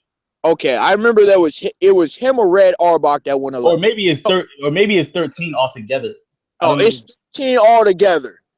It was, I think, was it 11 out of 13 years he won championships. Something like, I forget how it went down. It was a lot. Pretty much. Yeah, that's probably true. And he won 2 as a coach. That's why I'm thinking about that. Yeah. Okay. I got the facts and stuff. Never mind. Yeah. Red Auerbach, and again, Phil passed him. So he won 2 as a coach outside of his 11 as well. Okay. Again, I'm not my history is a bit glitchy when with the early periods. And again, I put him 4th, and I'm not victimizing him because of his era, but I do have to take that into consideration. There was way fewer teams. Right. 1950s, there was definitely a fewer teams. Yeah, and in the 60s. And I mean, even though you did have Hall of Famers, you had some legends. The game was different. Now, all of my top 10 and top 15, and probably he only scored 14,000 points. Yeah. See, I mean, people are doing that now. People got that now. But in fairness, there was a lot less games as well. See, there's so many factors to take into consideration. Right. But again, he did average 22 rebounds a game. See, that's just ludicrous. That would be doubled in today's NBA. No, people need to stop. It's just like I forgot to put up that video. That blasphemy Stephen A. and others were saying. Oh, Jordan would average 50. Get the hell out of here with that. Now? No. Hell no. Never. Nah, hell no. Never. In any era is a player averaging 50 points. Let me explain for those who are ignorant of basketball. Well, I mean, what's you call it average? Nobody. Will Chamberlain. Nobody. Wait. Will Chamberlain averaged 54 points a game. 50? Yes. In a season? Yep. What season? Hold on, let me look it up. Please do. I remember. I don't want to be, but I know for a fact Will Chamberlain has 50 points. That's a fact. He dropped 100, but I mean, I don't remember no averaging no 50. No. That's a fact. That's a fact. I know this for a fact. Hold on. Will Chamberlain career stats. NBA.com. And if he did, I will explain the difference between Wilt Chamberlain and Michael Jordan. Even though Michael Jordan's great, who I do have number one clearly. His airness is number one. I will explain why Wilt couldn't do that and Michael couldn't. Nor would he want to do that, by the way.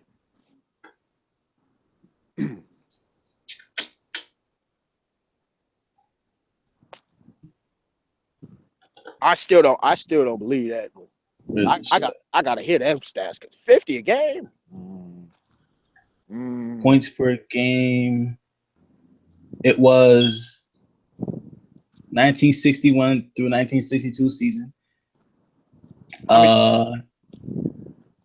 He scored 50.4 points a game. I wonder how many games there were in this season. And that's the highest. This is the highest. There were 80 games, and this is the highest. The highest points in the season, which is 4,029 points. Okay. In 1961 through 69. 62. Did they win the championship that game? I wonder. I mean that year. Or was it the Celtics? I wonder. Did they win a champ? No, he didn't win a championship that year. Okay. Now, I did. Now I was, speaking. I forgot about Wilt. I ain't gonna front. I forgot about Wilt. Now. And in 62 and 63, he had 44.8 points a game. Okay.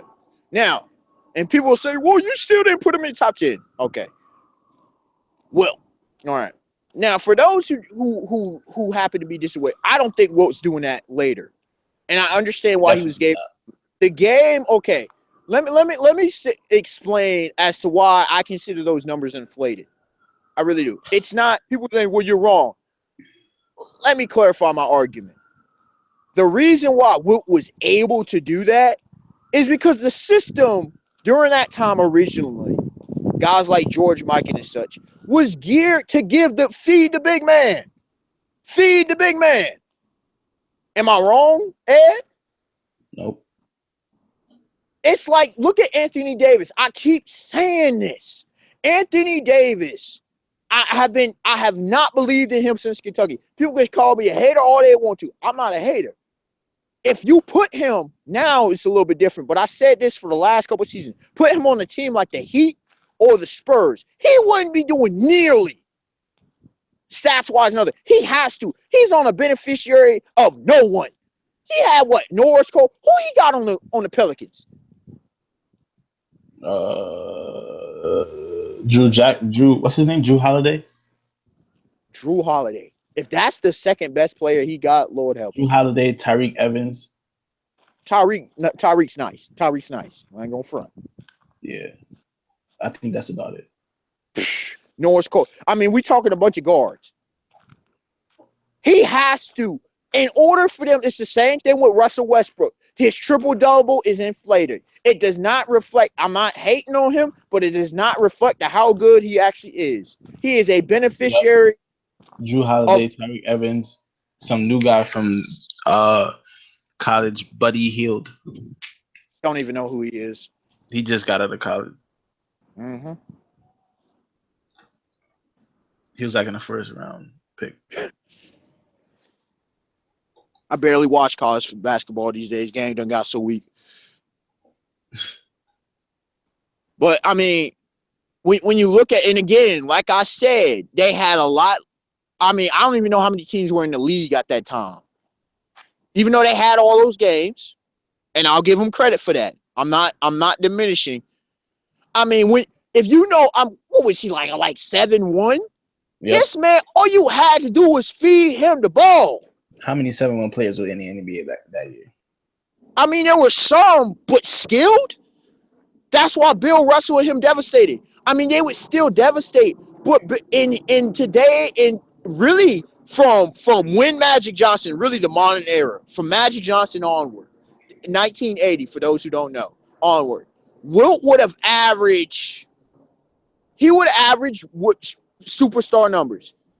He might have hit 30, averaged 30 a season, one season, but he gonna average like 25 to 27 for his career, probably about 26 points his career. That's what he would average. Those numbers are inflated. And it was because of the system. Feed the big man. No one could really stop him. But also, if you look at the games were still close. So, yeah, he's getting 50 points a game. But like you said, Ed, they didn't win. Well, he got 50 points, but they didn't win a championship. At all. What'd you say? I said they didn't win at all that year. No. That tells me, I'm not saying he played on a garbage squad, but that tells me, because I don't even know if he had Mr. Clutch, Jerry West with him, but that tells me that his team, they needed him to produce. Now, to Michael Jordan, in no era, and I'm convinced, in no era would Michael Jordan average 50, nor would he want to. Again, I just made the argument that Wilt Chamberlain's stats are inflated. Michael Jordan, especially in his, now everybody want to talk about, oh, the league's so weak. That's blame the league. Blame the association. Don't blame the players. Blame the association for making the league soft. I've been speaking about this for years upon years. Nearly a decade now. Also, but if you look at the scores, Ed, they're not any different. For how soft the league is supposed to be, how many points are average a game, would you think? No. Right now? Yeah. Total team points? Yeah. You know, on an average. 105. Average? Probably about 90, 95, 99. I say 105. Maybe 100. They're breaking. How you don't really see that many. Well, see, you have to remember some games you have like 70, 80 point games. Okay. Mm-hmm. So, you know what I'm saying? You be having low scoring games too. Right. So I bring it. It's the same average as it has been pretty much always. See, what people don't understand, basketball is basketball. It's just like football is football. Rugby is rugby. Baseball is baseball. You can change the era. You can change styles of play. You can change. Basketball is basketball. Michael Jordan's best season. Speak the truth, 37. 86, 87. Oh, what do you mean, points-wise? Right. He had over 3,000 points. Okay. He scored 37 points per game. That's his third year. Third year in the league. Third year in the league. He was on a trash squad. Facts. Understand, Michael Jordan. First, I get it. He wouldn't want to score. Let me explain for the people who don't know, who aren't good in math, and why I speak from Michael Jordan. And again, Wilt, I did not know or forgot about that Wilt facts, but I don't even acknowledge Wilt Chamberlain's inflated numbers. It's not diminishing his greatness at all. For not, I'm pulling a Max Kellerman right now. Come on now. 50 points does sound blasphemous.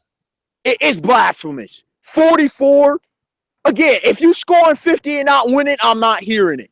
I'm not hearing it because that tells me all I need to know. Again, it doesn't come down to one player, but still, think about this. If LeBron, think about in today's basketball, if a player happened to manage 50 and they didn't win, what would the media say? They will crucify them. Hell yeah! Look what they did to Kobe. Even though it wasn't Kobe's fault, he didn't have a squad. He didn't have a squad. Okay, I don't want to hear that. Look how they treat the 73-win team, Golden State. They don't want to give them credit for nothing. They got to Game 7 of the NBA Finals. Are you serious? They act like these dudes lost in the first round. Blasphemous. These dudes, and they lost to who? One of the greatest players of all time, LeBron King James. But the Golden State Warriors is a good team. They weren't good individually. Like, they weren't individually. Thank you.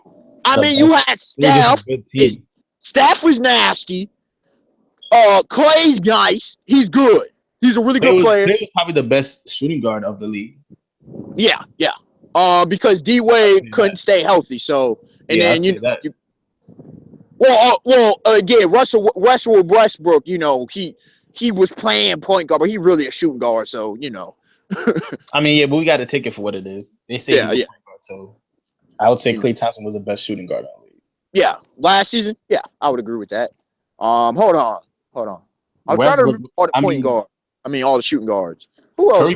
Curry wasn't shooting guards is No, Steph Curry's a point guard. Yeah, but shooting guards were who played last season? Damn, I don't even remember. They weren't that. Shooting guards is a lost art in the NBA right now. Oh hell yeah! Because you got all these quote unquote point guards jacking up all these. They're not point guards, but anyways, I mean, look at Damian Lillard for example.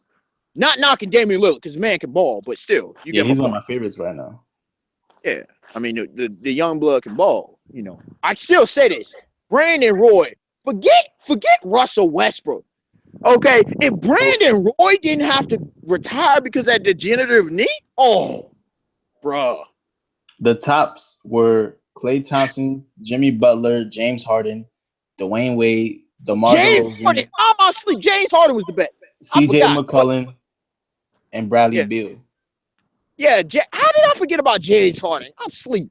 Man, James Harden was the best. I mean, Klay's a better defender, but James Harden, numbers don't lie. He's a better defender and shooter. He's better defender and shooter, but numbers don't lie in James Harden's case. People mad sleep. I remember watching a video on his numbers. Let me put it this way. His numbers last season were MVP numbers, and he didn't win. That's how the last 2 seasons, and again this season, people hating on. This is what I'm saying. The media bot, the mainstream media bots. Now, I do believe Steph should have won. Don't get it twisted. But still, people keep saying, who won? We talking about MVP. We talking about MVP. Who won last year? Steph. Unanimous. Oh, I thought you said no, he didn't. But what I'm saying is James Harden, people mad sleep. Even this season, Russell Westbrook, because he getting the triple. Look at what James Harden with no help. People talk about Russell Westbrook. James Harden with no help. May I emphasize that? Yes, I clown him for when he lacks defense, but he isn't a trash defender. Lacks. That's not even a word. He plays no defense. No, he does play defense. That is not accurate. No, he's not like a young Paul, the true Paul Pierce. Well, again, I didn't blame Paul Pierce because he had to be just Mr. Offense. Think about it though, Ed. Have you? Because I have. A lot of people have, fortunately and unfortunately. It's a double-edged sword. Have you ever pretty much had to carry a team by yourself? Nope. I have. Not in real life. I have. For those who know, and I talked about this. I forget what video I talked about this in. And my brothers, they did, but mine was even worse. I had basketball. Maybe in volleyball in high school gym class, but that's because I was the tallest one on the team. So I didn't have a choice but to be the best one. Yeah, that's a little bit different. Yeah, that's as close as I can to keep. High school basketball. Now I did have volleyball. Volleyball. People sleep on volleyball, yo. Oh my gosh. But pretty much you can't win by yourself. That's just impossible. It's not as much so as football and baseball, but yeah. When you're tall and you can spike, you can. Nope. You got to be set up. You got to have your back. Not always. Now. Yeah, you got to be set up. You got to have to be set up always to spike. Ed. I'm not just talking about pure setter setup. Okay, Ed. I'm talking about actually against legit opponents. I'm not talking about against trash. Bet. You're right. All right. When I'm talking about sports, I'm usually talking about actual competition. People need to understand this. But that still applies, though. You don't have to be set up to spike. Yeah, I mean, yeah, you get spiked, but you got to have the ball passed to you, usually. Unless it's over the net and you can slam it right back down their throats. You got to get it passed to you. Yeah. So that it is a setup. You can be set up by bumping or, by setting. I do know volleyball myself, by the way. Both beach and indoor. Misty May trainer and Carrie Walsh greatness. But anyways, this kind of goes to the solo dolo. You just said that about Michael Jordan. Again, this modern era. And again, it's not inflated points. There is no way. Again, Michael Jordan's also a shooting guard. Not a big man, not like Shaq. And look, again, Shaq was the most dominant, player. Now, you can say, well, Shaq didn't do as much. Shaq, I mean, just look at his stat line. That's all you need to know. And again, part of the reason is while they may have played 80 games, I forget how many teams were even in the league. You have 30 teams. That's different play styles. You got a lot more superstars.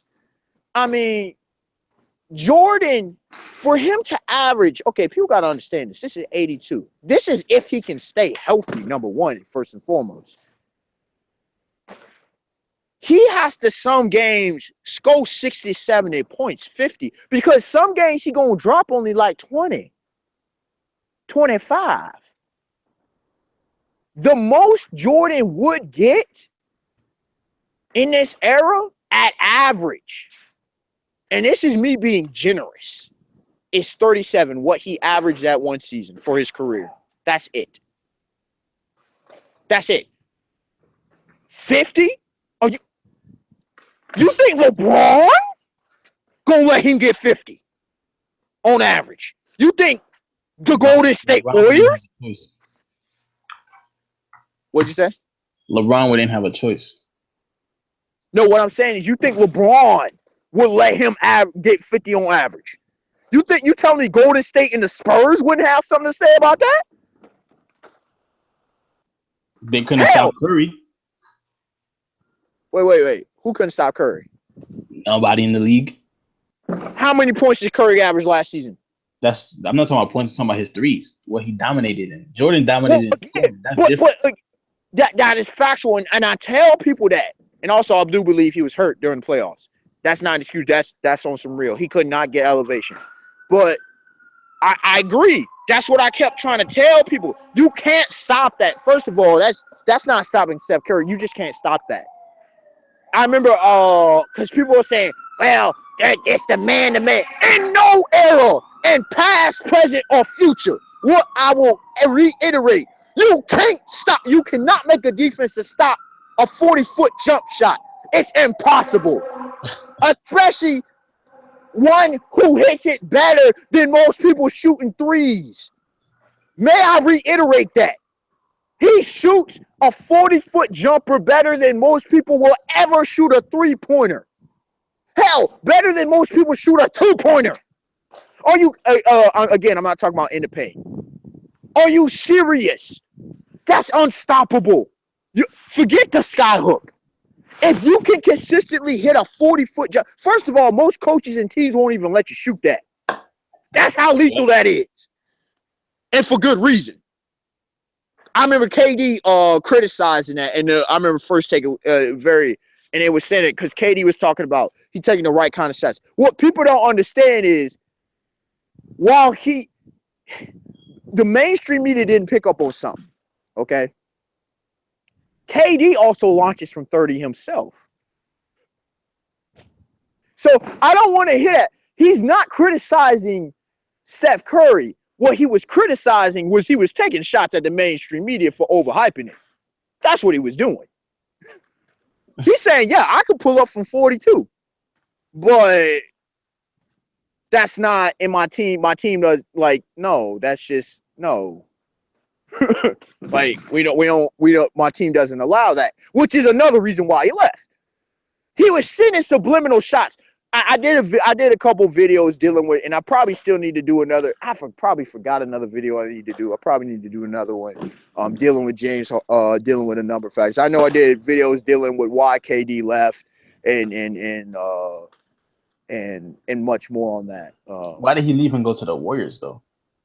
That's I kind of explained that, but it's multiple factors. A lot of people don't understand. Number one. What do you think about the super quote unquote super teams? Do you like it or do you not like it? Which and what do you mean by super team first and foremost? Everyone going to one team just to build it up and make it. Number one, as I addressed this in a couple videos, that has always existed in NBA history. People, literally, it's always existed. If you go back to Bill Russell, you know how many Hall of Famers he played with? But were they Hall of Famers going onto the team, or did they turn into Hall of Famers? Understand? Oh, here's something that a lot of people don't want to give credit for. And I heard a lot of hate, right? It's the same thing. LeBron opened up the floodgates, and I did a detail history. Turning people into Hall of Famers and them already being one going onto the team. Well, first of all, a lot of them were heavily recruited out of college, number one. But here's something that a lot of people don't know because they don't know NBA history, they don't know basketball history, they don't know sports history. And I also did a little bit about my own experience and what I know personally with basketball. See, what a lot of people see, Ed, this goes into a much deeper thing, okay? And I think you'll appreciate this. It's a very systematic thing, right? Especially considering who are we dealing with mainly? Young black men. Now, people say, oh, why are you bringing race in this? Because it matters. Understand this. As long as the teams or the corporate, okay, if you will, as long as the masters give the okay, give the green light, as long as they build, it's okay. But when the individual decides to make decisions for himself, oh, now we have a problem. Because now you're going against the grain, you bucking the orthodox, right? They can build, super teams have always been built. Super teams are the nature of the NBA. That's facts. I can give you almost every single championship team has been a super team. And even if they weren't a super team, they were pretty much a super team. Dallas Mavericks, the Miami Heat in 06. They were built. Big threes, big foes, and plenty of role players. Teams were built. I mean, the Bad Boys Pistons, they're great, what is it, 30 for 30 on them or something? There's a great doc on them, or a few of them. I can go the whole from the Lakers, the Celtics, and then on. Houston, the Bulls, you name it. Super teams. Oh, but let LeBron James have the audacity, have the goal to make a decision in free agency. Now, a lot of these older players are saying, oh, we would have never. Number one, they need to stop with this foolishness. I love what Isaiah Thomas said. If Jordan was it Jordan? I'm trying to remember who they asked him about if he would have came to him. We would have welcomed him with open arms. What you mean? They never had the opportunity to. First and foremost, Charles Barkley's like, oh, I could have Tracy McGrady, right? Y'all need to stop lying. Why you always lying? Y'all need to stop lying. Y'all telling lies. Y'all didn't have an opportunity at no super team. Stop it. Right. That's first and foremost. And secondly, it wasn't the same era. It wasn't. Also in the 90s, while it was the Jordan era, people need to stop acting brand new. There were plenty super teams. Plenty teams. There were squads. Hey, how many squads were in the 90s? It wasn't just the Knicks, the Celtics, Lakers. The Celtics, oh yeah, the early. You had the Trailblazers. You had Houston, Orlando. The Sonics was good, right? The Supersonics? Supersonics. Yes. Thank you. You had the Miami Heat, who people sleep on it. He had squads. Magic. You had the Phoenix Suns had squads. You had the San Antonio Spurs later.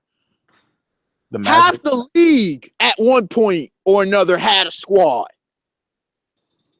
The Nets, Brooklyn. I don't remember. Cleveland. Even Cleveland had a squad 1 year or two. There were squads. Now, it was the Jordan era. The Indiana Pacers had some squads. There were squads in the 90s. People need to. Pacers were heavy hitters, especially with Reggie Miller. Yeah. I can mention a few dudes on them squads. This is my point, man. The 90s had squads. What are you talking?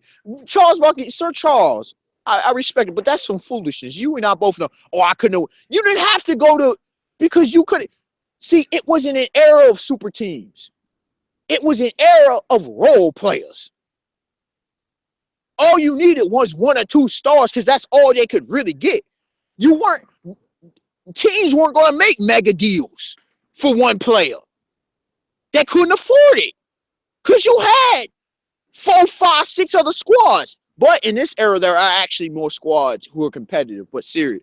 But anyways, what I'm saying is, Charles, and then Tracy, come on, dog. In no time in your career were you ever in a position, T-Mac, you were never that much of a heavy hitter. To be a, come on now, stop. I respect T-Mac, but that's some ridiculousness. He being salty. T-Mac never was able to lead a team by himself. Now, people talk about Melo. Melo has been screwed over almost as bad as Allen Iverson. That's factual. That is factual. Melo had a couple years of squads in Denver, and I cannot explain for the life of me Denver and Utah why they can't seem to get there. They right behind Toronto. Toronto is just, it is, and I'm none of their fans, okay? But I don't understand Toronto. Year after year, they be having legit squads, and they disappeared. I remember they had some squads with Chris Bosh, some squads with Hito Turkoglu, the Turkish Michael Jordan. They've had, I remember, who was it? Jose Calderon. They have DeRozan. They be having some, last year, and then they just disappear, and I don't know, like, I can't explain it. But yeah, man, earlier I was saying Jordan. Why do you think I say Jordan could have never averaged 50 in any era? Especially not now. Because he couldn't average 50 in his own era?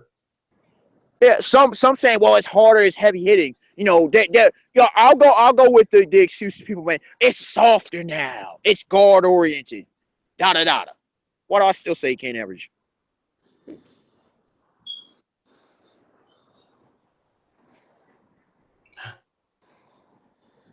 Yeah, I don't think he can average 50. I know he wouldn't even want to. See, Jordan's a winner. He understood it. Again, here's the thing. While, okay, as soft as the league's gotten, people tend to forget, though, you still got squads who can play some defense. Like, look at Indiana for how many years? Now, they were a little bit overrated, but they couldn't score. But what could they do, Ed? Who? Indiana, the Pacers for like multiple years. They couldn't score, but what could they do? Defend. Yep. Now, they were a bit overrated, but they kept games close. They just couldn't score the basketball. They were just abysmal at times. But they could defend, and that's just one team. Look at when the Cleveland Cavaliers turn it up. Look at when Golden State turns it up. When Houston actually decides they want to play some kind of basketball. We don't even have to talk about San Antonio. Miami at times. I'm just naming it. Toronto at times. When teams actually decide they get their act together. As phenomenal as Michael Jordan is, was, and will be ever be. I have him as the greatest of all time. As a guard, and I'm a guard. No. Especially the fact that he's missing one key component. And a man who has it still was nowhere near that. Steph Curry, who has a 40-foot jumper. Jordan didn't develop a three-pointer and a fadeaway till much later in his career. He barely had a three-pointer. What'd you say? He barely had a three-point shot. Barely had one. I mean, it developed okay. It was okay. You can argue he's the best two-point shooter ever. No. That's where most of his points came from. He came from. You can make debates about. See, Jordan. This is what I will argue, okay, and why I consider him great. Because I remember Dre arguing, someone doesn't have all the best in any category, so you can't definitively say, he's the best of all time. And I'm like, Dre, it doesn't work like that, bro. Number one, it's impossible to have the top stats in every category. Literally, it's impossible. Position-wise. Unless you're Oscar Robertson. But Oscar Robertson doesn't have the best stats in every category. Well, not career-wise. I mean, wait, even when he averaged a triple-double, I almost guarantee that there were better scorer or rebounder or assist or whatever his categories were or whatever. Because I don't think they monitor blocks so much later. And I forget about steals. Right. But I'm pretty sure others did better than him in categories, even when he averaged a triple-double. He just averaged a triple-double. So do you consider Jordan to be the best player of all time? Yes. And that was my number one. Yes, absolutely. For a plethora of reasons. Number one, it's kind of like with Tupac, iconic. He took, Magic Johnson and a lot of players took Dr. Dre. Not Dr. Dre, Dr. J, Julius Erving. They took the game to next. Jordan evolved the game far more than anyone would have conceived. Far more. Without Jordan, you wouldn't have a lot of the players be able to have the success. Jordan, marketability, it's no surprise. People could say, well, what about, it was the 90s and others were. No. You had Magic and others. Understand that. Even in the 90s, if it was another person, not Michael Jordan, basketball wouldn't have reached the heights that it did. Michael Jordan, when you watch, I love how Skip Bayless, when he talks about Michael Jordan. I remember, and I was a kid. I was young, really young. Every time you watch this man play, he was mushy. Look, and even now, you got LeBron, you got Golden State. I don't watch much of the league. I'm not in the opportunity to watch many of the games. But still, when the Bulls play, I still remember it. And now done the theme song during the finals. Every time Jordan played, it was must-see TV. Because you never knew what this man was going to do. Right. You can't say that for LeBron, Steph, or any of these cats. Even Kobe, no knock against them. Look, this man, Jordan, he was mad. Even when he was older on the Wizards, this man was still better than half the league.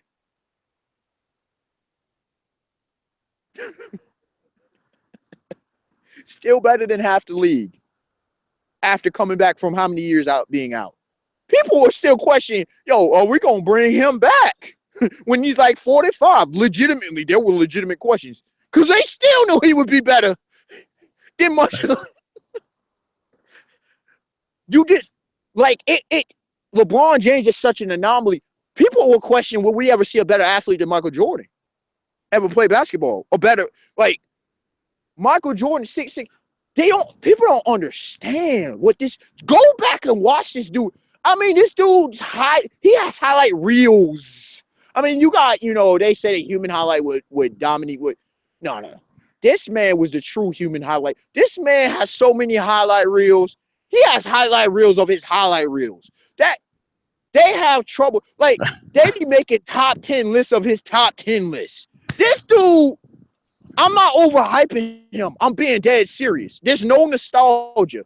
Again, I've gone back and watched. I mean, I love watching Pistol Pete Maravich in his magical sense. Way ahead of his time, by the way. And all the great legends I could mention, they could play in any era. But Michael Jordan would be as dominant in any era, period. Even now, the reason we're even having this ludicrous discussion is because of how dominant he was. And it wasn't just offensively. He was that dominant defensively too. And he's another underrated. Now, I will say this though. I do have levels to defenders. Okay. I do have, let's see, how do I do it? You know, I have, well, first of all, there's absolute trash and complete garbage. Okay. That's like bottom. No player in the league, pretty much, is on that level. Period. On what level? I say pretty much. There's a few occasional slide in there. I don't know how they got into the league, but pretty much there's no. And the reason I say this, if you take pretty much every single one of those players out of the league and you put them in a pickup game, you put them in whatever, almost every single one of them could ball. Or would be a start. People forget how many of these dudes were stars from where they're at. People forget. And people forget. Very rare is it a dude that doesn't belong in the league. Even Anderson Varejao, if you put him on the street, he balling. Right. Offensively and defensively. Now, especially now as he is, Joe Kim Noah. Come on now. And I mean, he one of the hardest workers, and he improved. Guys don't just make the league. You gotta understand how many people don't make the league. That legit. Now, there's some dudes who on the street who should be in the league, but that's a different story altogether. But still, even Luke Walton, he could play. You got plenty of dudes who can play. So there's that. You know, players can play, man. Players can play. Definitely. Let's see. So what are your final thoughts, though, about the current One Piece chapters? What do you think is gonna go? I have no idea. This is one of those I have no idea. Oda. So do you think Sanji's gonna be able to? Do you even think Sanji wants to save his family from what he just found out in the last chapter?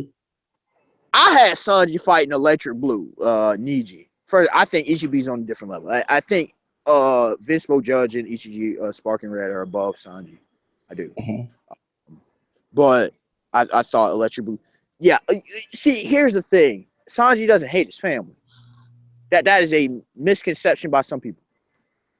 Remember what he said, as bad as it was. And I don't think his family hates him. As much as they go on and on about, they don't hate him. Okay? It's they can't stand his ideology.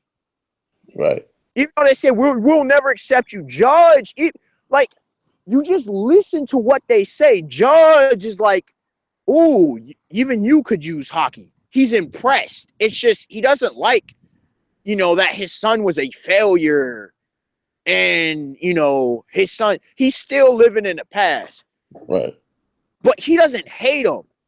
And there's other stuff that shows that these guys, I mean, even Niji, as bad as Niji is, I remember, I forget if it was the talking cups and stuff. He didn't, I know Yanji didn't, he was like, shut up. But I remember, what was it? The things that were kept in the books. I remember even seeing the face of Niji. He was not pleased by that. He was like, they're even keeping humans? Even the Vince folks have limits.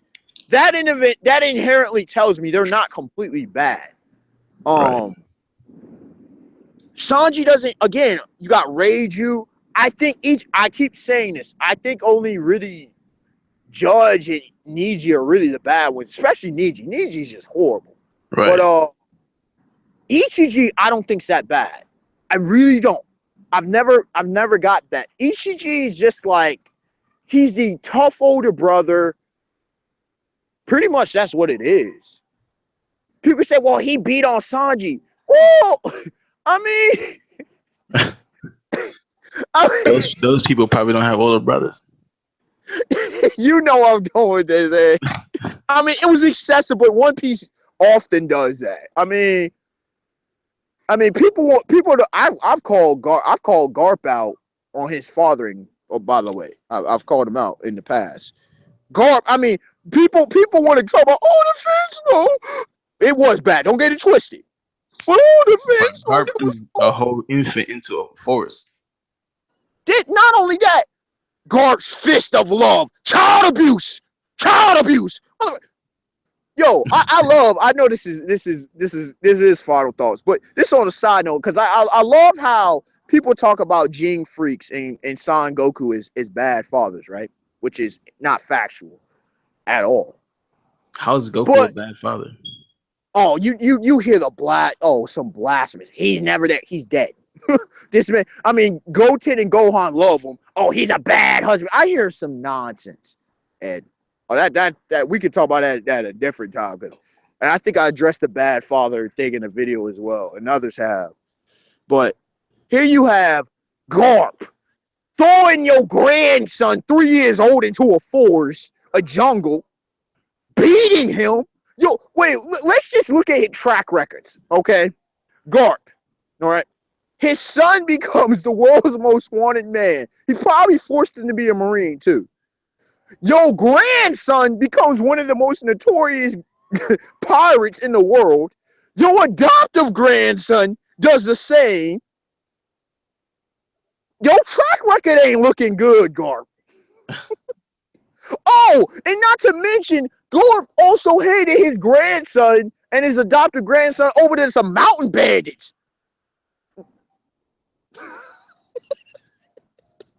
That's true. So yeah, the Vince Smoker bad, but Garp is no A class himself, and everybody just want to bypass. Oh yeah, and on the side note of Hunter x Hunter, Silver Zodiac, tortures his sons, does all these things, but Jing's the bad father. Yeah, okay. For protecting his son, he's a bad father. Yeah, yep. That's what we do now. That's how backwards things are. But yeah, I'm not sure. You're Soul King. I want to see Brooke go in. Hey, I've said this though. I don't know about Brooke. Hey, I've had him as the 6th. We've all might have been downplaying Brooke.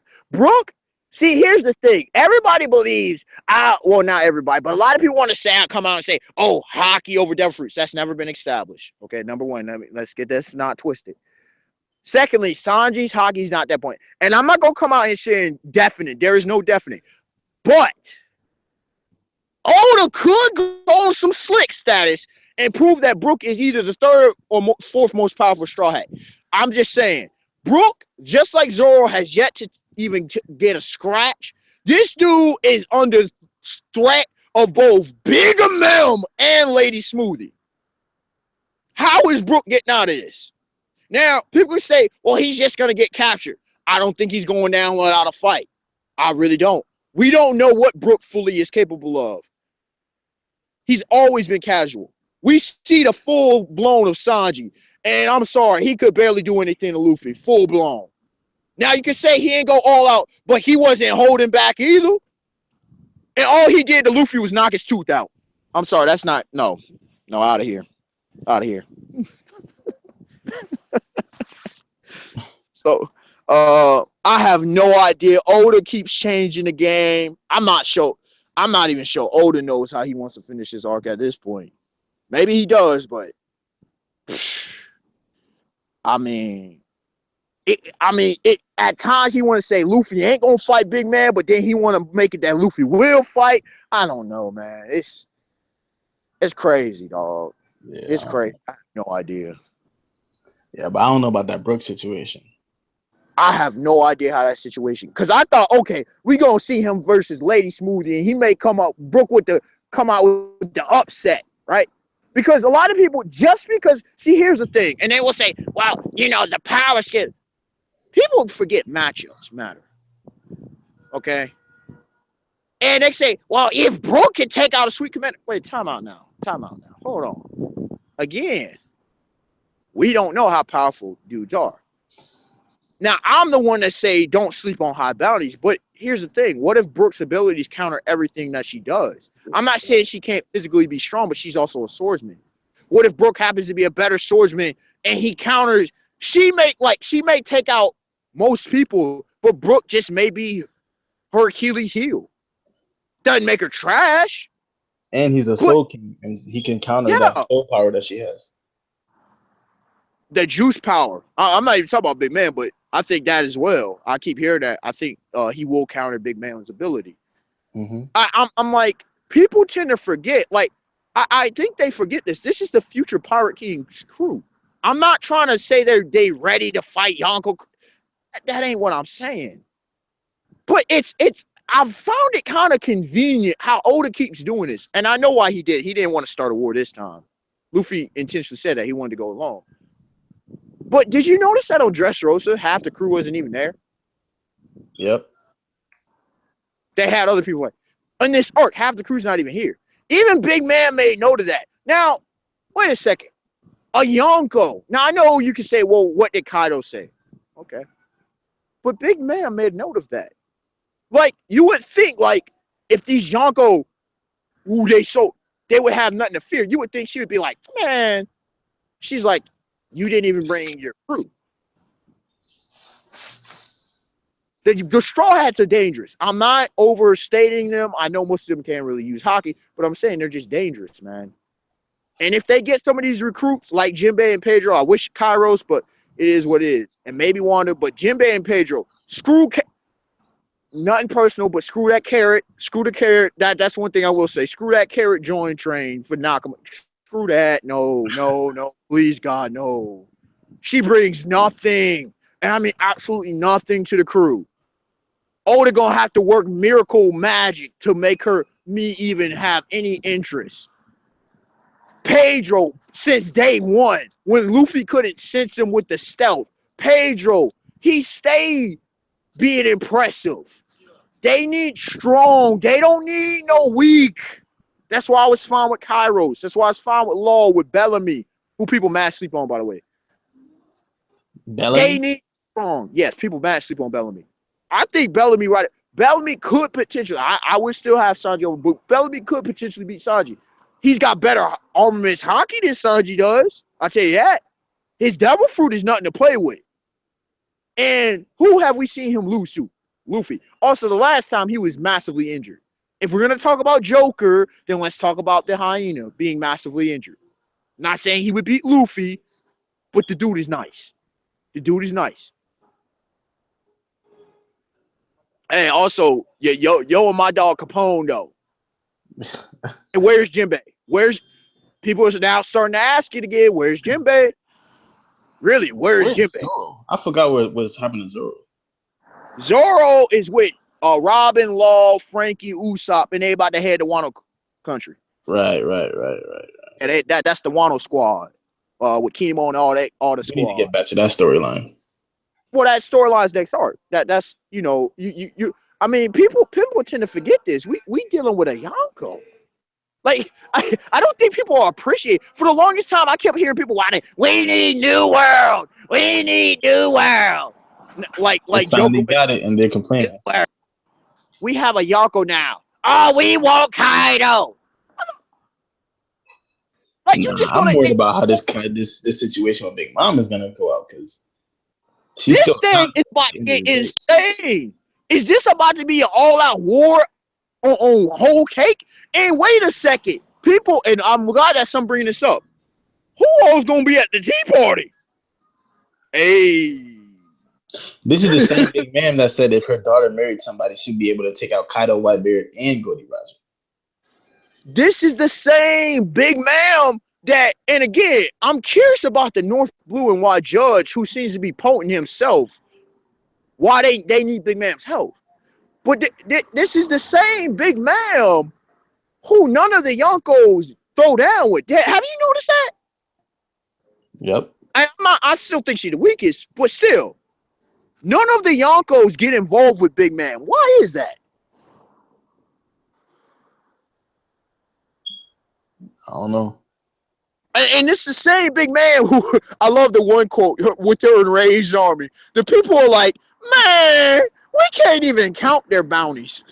I'm like, you gotta chill. And seeing Baron Tamagos, I understand why. I remember one time doing a count of the Straw Hat bounties, and they reached into the what was it, 3-4 billion, if I recall. Big man, I mean, what is her hell? What is her? What is her bounty? Does she have one? Oh yeah, they definitely have one. The Yonko definitely have one. Dragon has one. We just haven't seen him. And I mean, once Jack hit with that 1 billion, I'm like, I knew we would be over 1 billion, but I know how high Oda was gonna take it. Now I definitely I got Dragon probably about 5 bill right now. Or probably, he doesn't even have a number. He just won it. Nah, most wanted. No, I think he has a number. I mean, they could go that route, but I doubt it. Dead or alive type of thing. I mean, it might be. I don't know. I mean, there's a few ways Oda could do this, but I mean, I wonder what y'all go back. Do they even put out bounties? Do they even put out bounty posters for the Yonko? Who's gonna try to even go after Yonko? That's my point. Like, then again, though, see, there's so many players that we don't even know of in the New World, because it's not just the Yonko that people need to take into consideration from. You have dudes, powerful dudes who became admirals over a 2-year time scale. We got them. I guarantee you there's at least 1 or 2 bounty hunters, because we got that highlighted back in Dressrosa. I got reminded of that. We also got them level 6ers, man. Them level 6ers, though,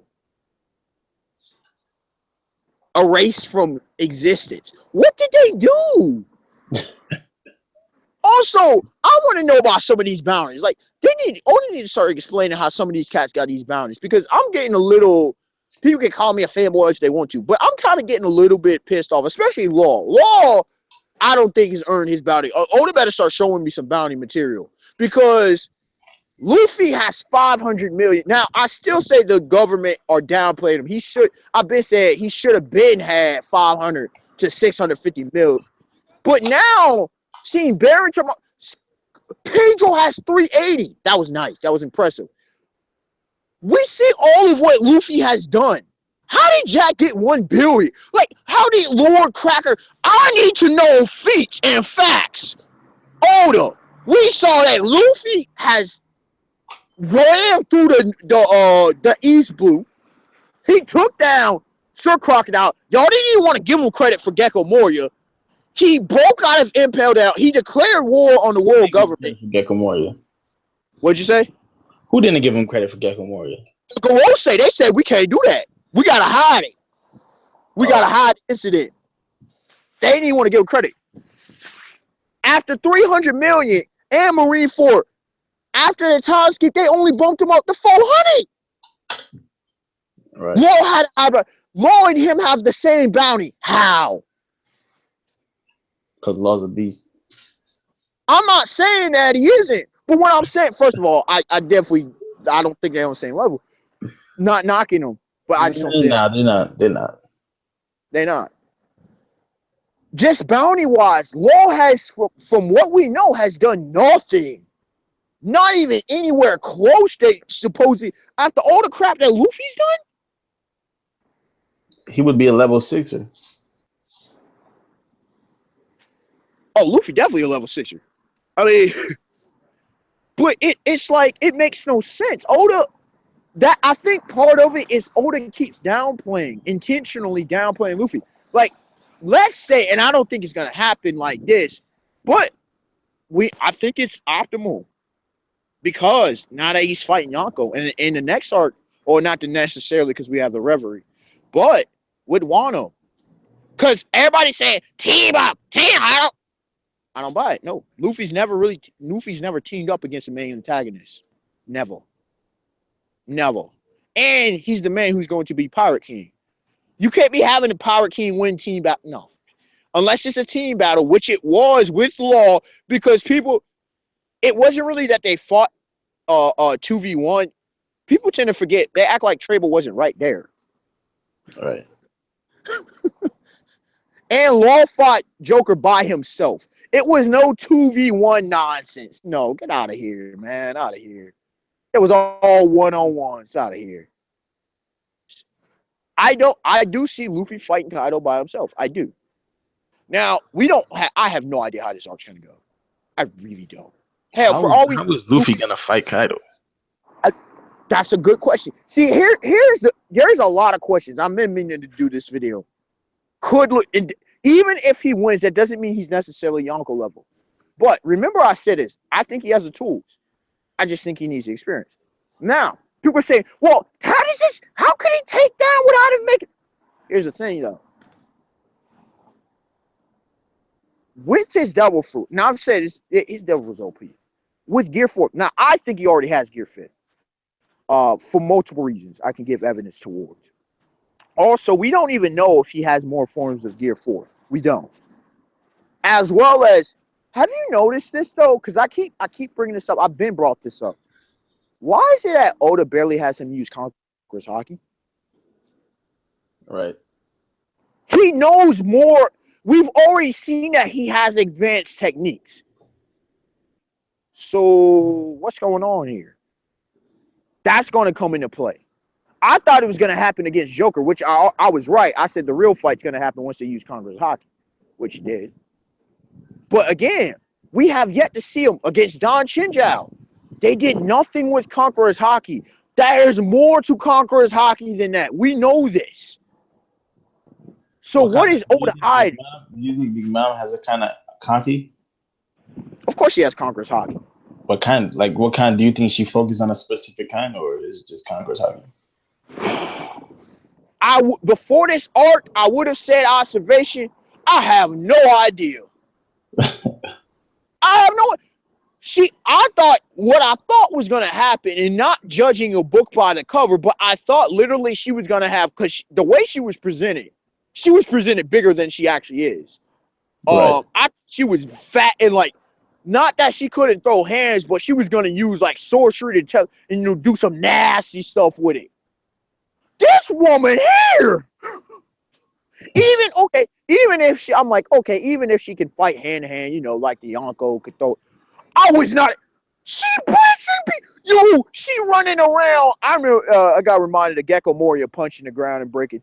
She running around blitzing, just running through fools, just strong as a I'm like, oh my gosh, what the hell?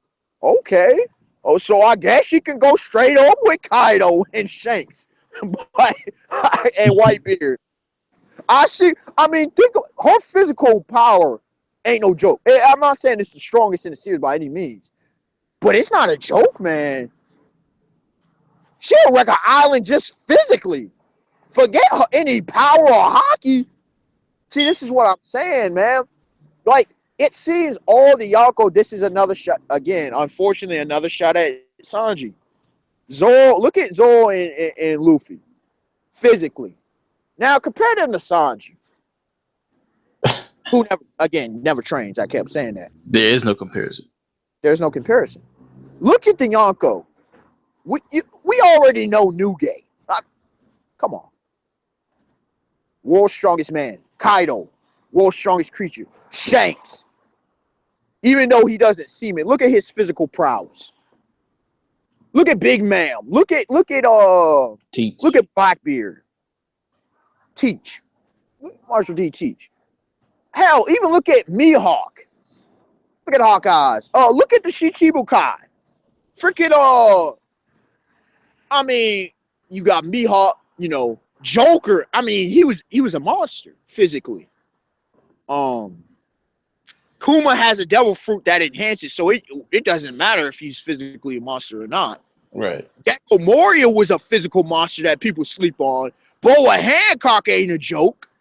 Sir Crocodile, again, he didn't even need physical power, even though he showcased it against Joker. He didn't even need it because his devil fruit's that nasty. Jinbei is physically a monster. And who else am I? I'm missing one person. Or is that everybody? Buggy. No, I was the original 7. Okay. No, I thought that was everybody. That was everybody. Oh, okay.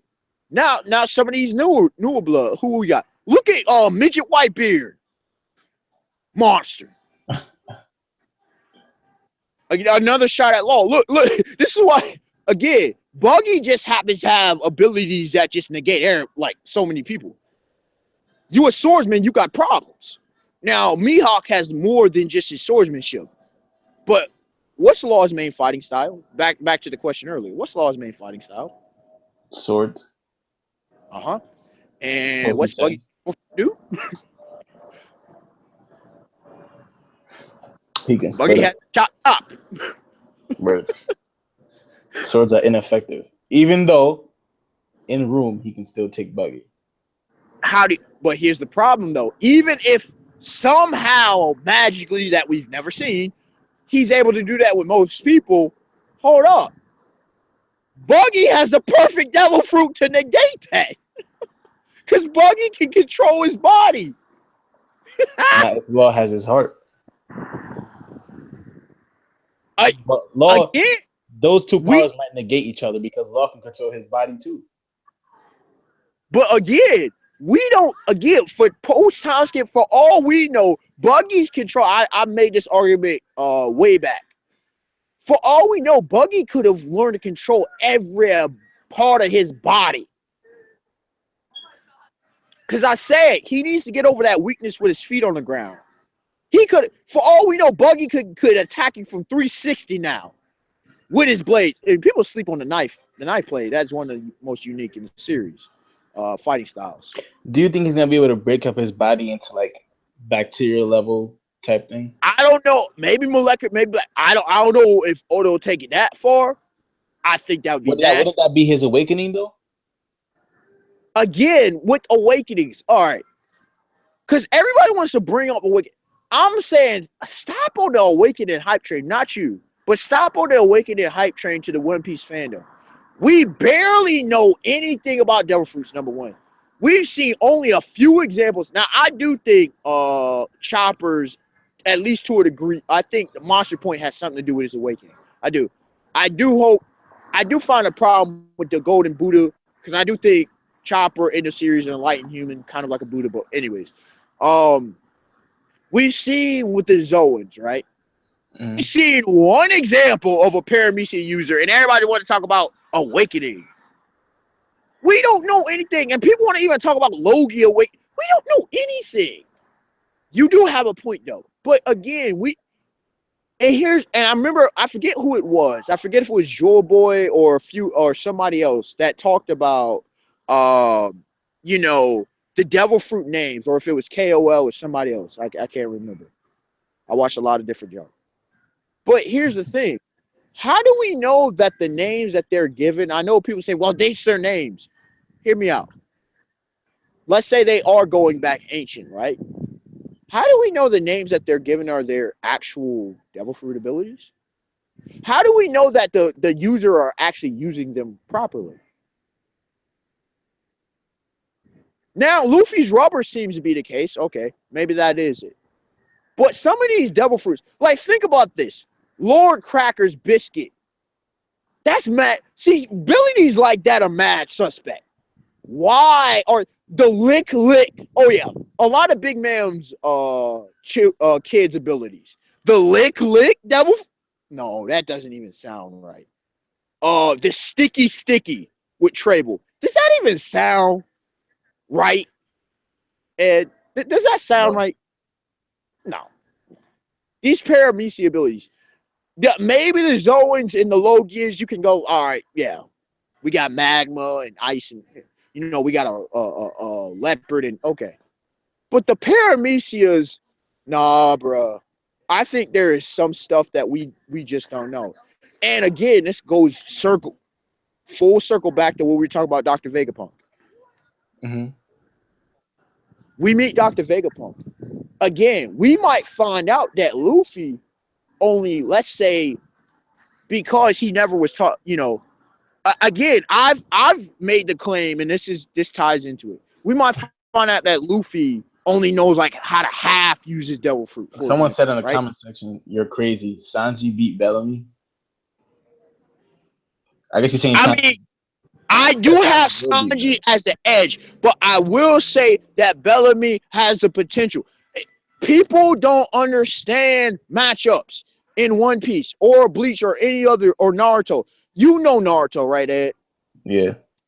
Did not matchups matter? Now, okay, there is overpowered. We know this, okay? We get that. But besides the way overpowered stuff, matchups matter, did they not? Yeah. That's fighting. That's fighting. Let me see if I can give a beautiful example in One Piece. Oh, Zoro versus Mr. One Dog's Bones. Now, at the time, Mr. One Dog's Bones seemed to be stronger than Zoro, right? So how did Zoro win?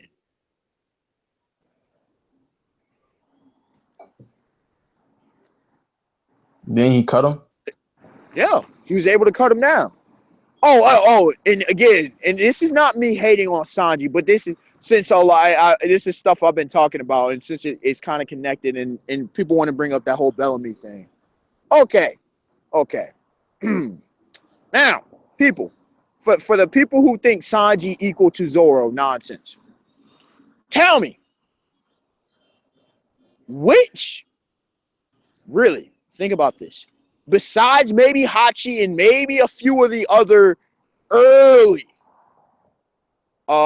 East Blue antagonists, opponents that Zoro fought. Grand Line, Paradise, and onward. Which opponents that Zoro fought would Sanji have survived? I'm not even going to say win. Survived. I'll wait on that one. Which opponents do you think, Ed? Do you think he survived? Because I know Zoro's beating every single one of them that Sanji fought, without question. Yeah, which one did? What'd you say? I don't think any of them. Mr. One Dog's Bones. Oh, he's dead. He's dead. Let's see. What was the next one? Okay, wait. We can scrap Skypea. Oh no, we can't. Oh yeah. The Ohm dude. Oh yeah, Sanji's dead. With the wires? No. Mihawk is a wash. Oh no. Oh, you know what the real wash is? Ryuma with Brook Shadow? Oh. Bruh. He said Zoro is obviously stronger than Sanji after the time skip. Oh yeah, it's become increasingly obvious. Well, before the time skip, wasn't he still stronger? Yeah, he was. But now it shouldn't even be a question. You still have people holding out false hope. This is how bad Oda did y'all Sanji fanboys. Gordo Usopp. Yeah. Hey, shout out to all the Straw Hats that weren't even on the island, got their bounty raised though. In all fairness though. But still, Gordo Usopp. Oh, I know the salt had to be very real. I know they were in the Dead Sea. He said, I don't agree with this statement, but he said Law would crush Buggy. He's got so many tools. How does Law crush Buggy? I don't know if he'll crush him, but first of all, how does he defeat him? Okay, you got the heart technique. Okay, that's great. I love how the fact that whenever I debate and bring up arguments according to characters, right? I love the fact that people always want to be biased and never bring up never bring up for the other side. Because okay, let's say we're doing a debate. I love the fact that they never even acknowledge what another opponent can do. Right? It's like the Superman versus Son Goku, right?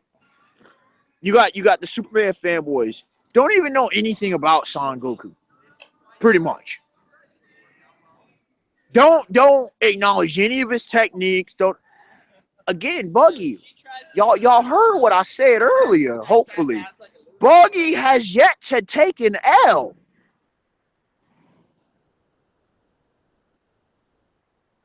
Here's the thing. People are not recognizing how disgusting the Chop Devil Fruit is defensively. One of the top 3 in the series so far. And no, I'm not including Lord Cracker because that was Armament Hockey Enhanced. I don't include Hockey Enhancement. You got Okay, let's look at the original 7, right? Gecko Moria is a bad matchup for just about anybody with ability wise. That thing's just nasty. Jinbei and Sir Crocodile are just bad. Jinbei and Sir Crocodile are just wild cards. Okay, so out of that, Joker, his Ito no Mi. Do you know what that does against Buggy? Nothing. Nothing. The Ito no Mi, which was a better devil fruit. I know people love power. It's a better devil fruit and more efficient than the Opie no Mi. And it does nothing against Buggy. He's not putting Parasite on Buggy. Stop it. Nope. And even if you try, it does nothing. Buggy has the Buggy Ball. He has his blades. I'm telling y'all, he's got hockey. Anyone who want to come out with this foolishness, the man was rocking in the New World on Roger's crew. You trying to tell me this young blood, this man ain't got hockey? Come on now. He said counter shot, gamma knife, shambles, tactical skills. Come on, Law just not a swordsman though. Wait. All but counter shot are swords techniques, by the way. Factual point number 1. Also, let us examine. I did a video. It's about 17 or so minutes long. The flaws of Surgeon of Death, Trafalgar Law's fighting style. He is, and I've said this before, he's too precise. Law can fight, don't get it twisted, but he is not a combatant. He is not a combatant. He's a doctor. He is too precise for his own good. He cannot think. He thinks too analytically while he fights. You can't fight like that against legit opponents and expect to win. He almost got that work put in on him by Vice Admiral Smoker. He just so happened to have an OP technique that stopped Smoker. But he really didn't beat Smoker. He took the W, but he didn't beat him. There's a difference. He took the W over Buggy, but he didn't beat Buggy. He said Buggy has nothing offensively that could hurt Law. What are you talking about? Law?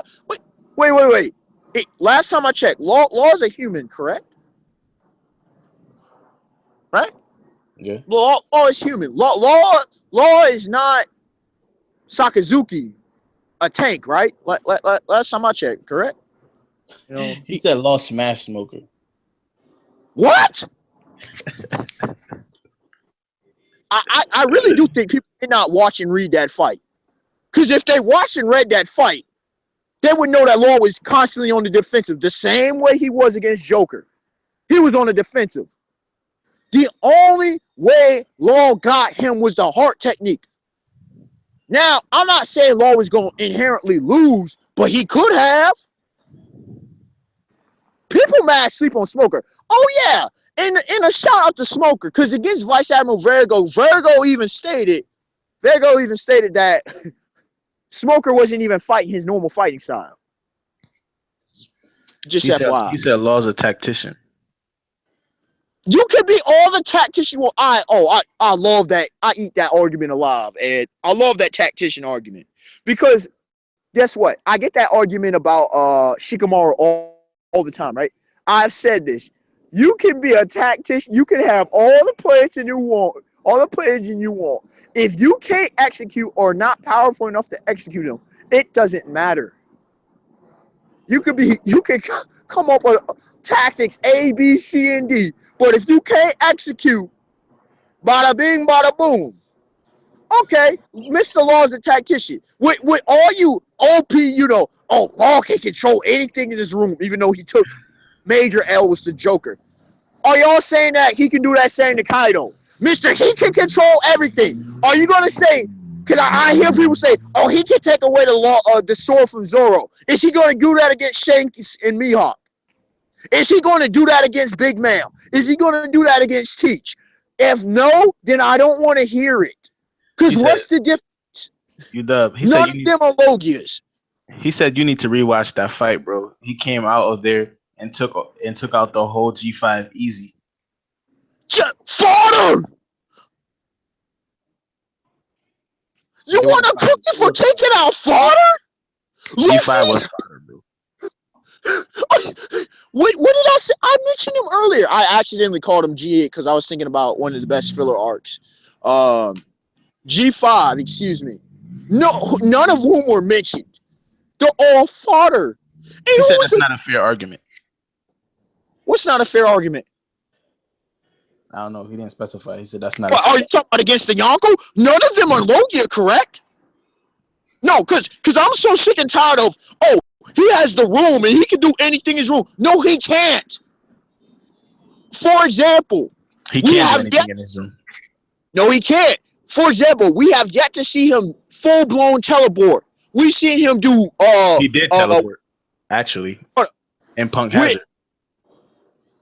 When did he do that? It was from one spot to another. He did it in Punk Hazard, and he did it in Just Rosa when he was fighting Joker. I remember specifically he did a freaking substitution jutsu. That's what I remember. I still remember. Come on, you know Otis stole that. It was more of a hot. But you know the scene. Everybody remembers substitution jutsu. It was a substitution jutsu, but same thing, same difference. It's still Well, that's not true teleportation. How is it not? Teleportation on a whim. No. All right, let's just focus on Punk Hazard then. He teleported in Punk Hazard when he was fighting Smoker. I don't even remember that teleportation. Yeah, you need to watch the fight, bro. You need to watch that fight. No, I watched it. Hey, I ain't gonna front. It's been first of all, the fight was short. Okay, you can't blame the fight. And secondly, I watched it. The last time I watched it, it's been I forget how many months. And then he did because Smoker thought he had him, and then he did. I just remember the Rock. Somehow the Rock stuck Smoker in place. I don't understand. Oda sometimes don't make manipulation. Yeah, I get that. No, I don't know why Smoker was stopped though. He's Logia. I don't know. Whatever. That's what I'm saying. Manipulating his room. But he had no effect on Smoker's smoke, so I don't know, man. But I still say my dog Smoker. The song says Smoker had nothing for him. He had them armament hockey hands for him. He had that sea stone Jew for him. What you mean? Oh, he had nothing. And look, wait. Time out. Did Law give Smoker the same treatment that Sabo gave Vice Admiral Bastille?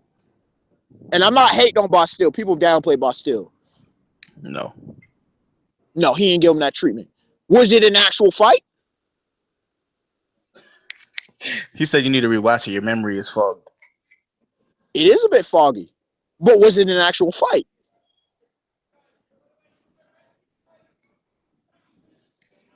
And I still love that he can do anything argument when you have it negated by Joker, who just by speed alone continuously pushed Law.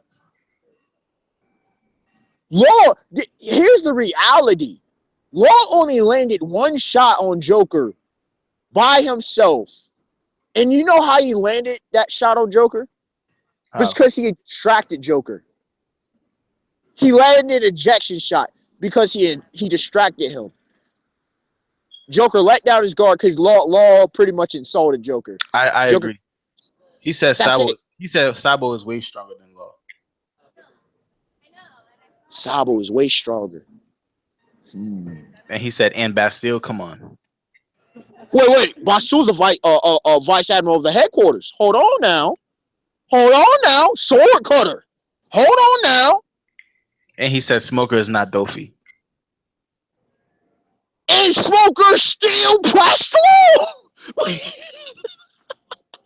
But here's the thing. You say, here's where people don't understand the argument, Ed.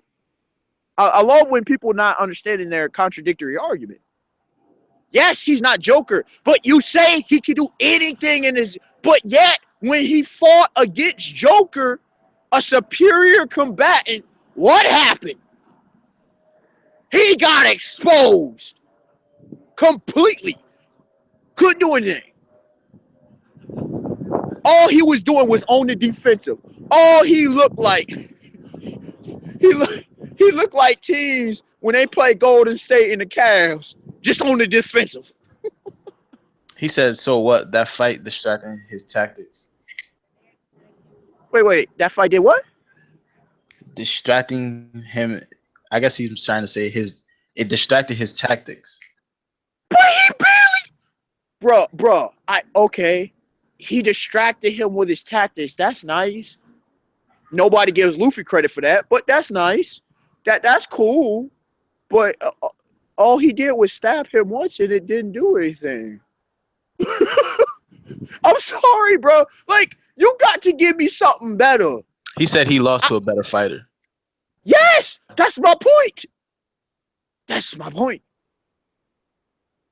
That I agree completely. But don't give, all I'm saying though, that's all I've been saying.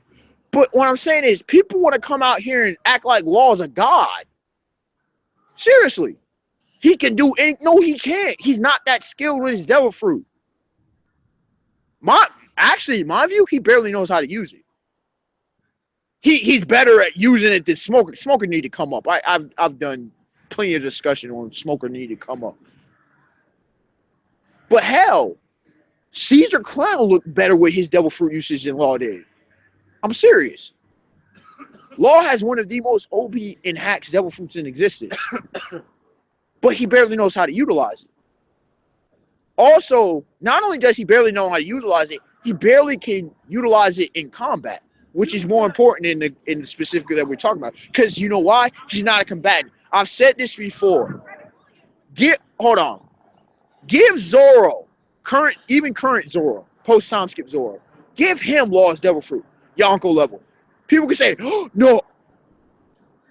Zoro doesn't even rely on. Give Zoro that devil fruit. Come on now.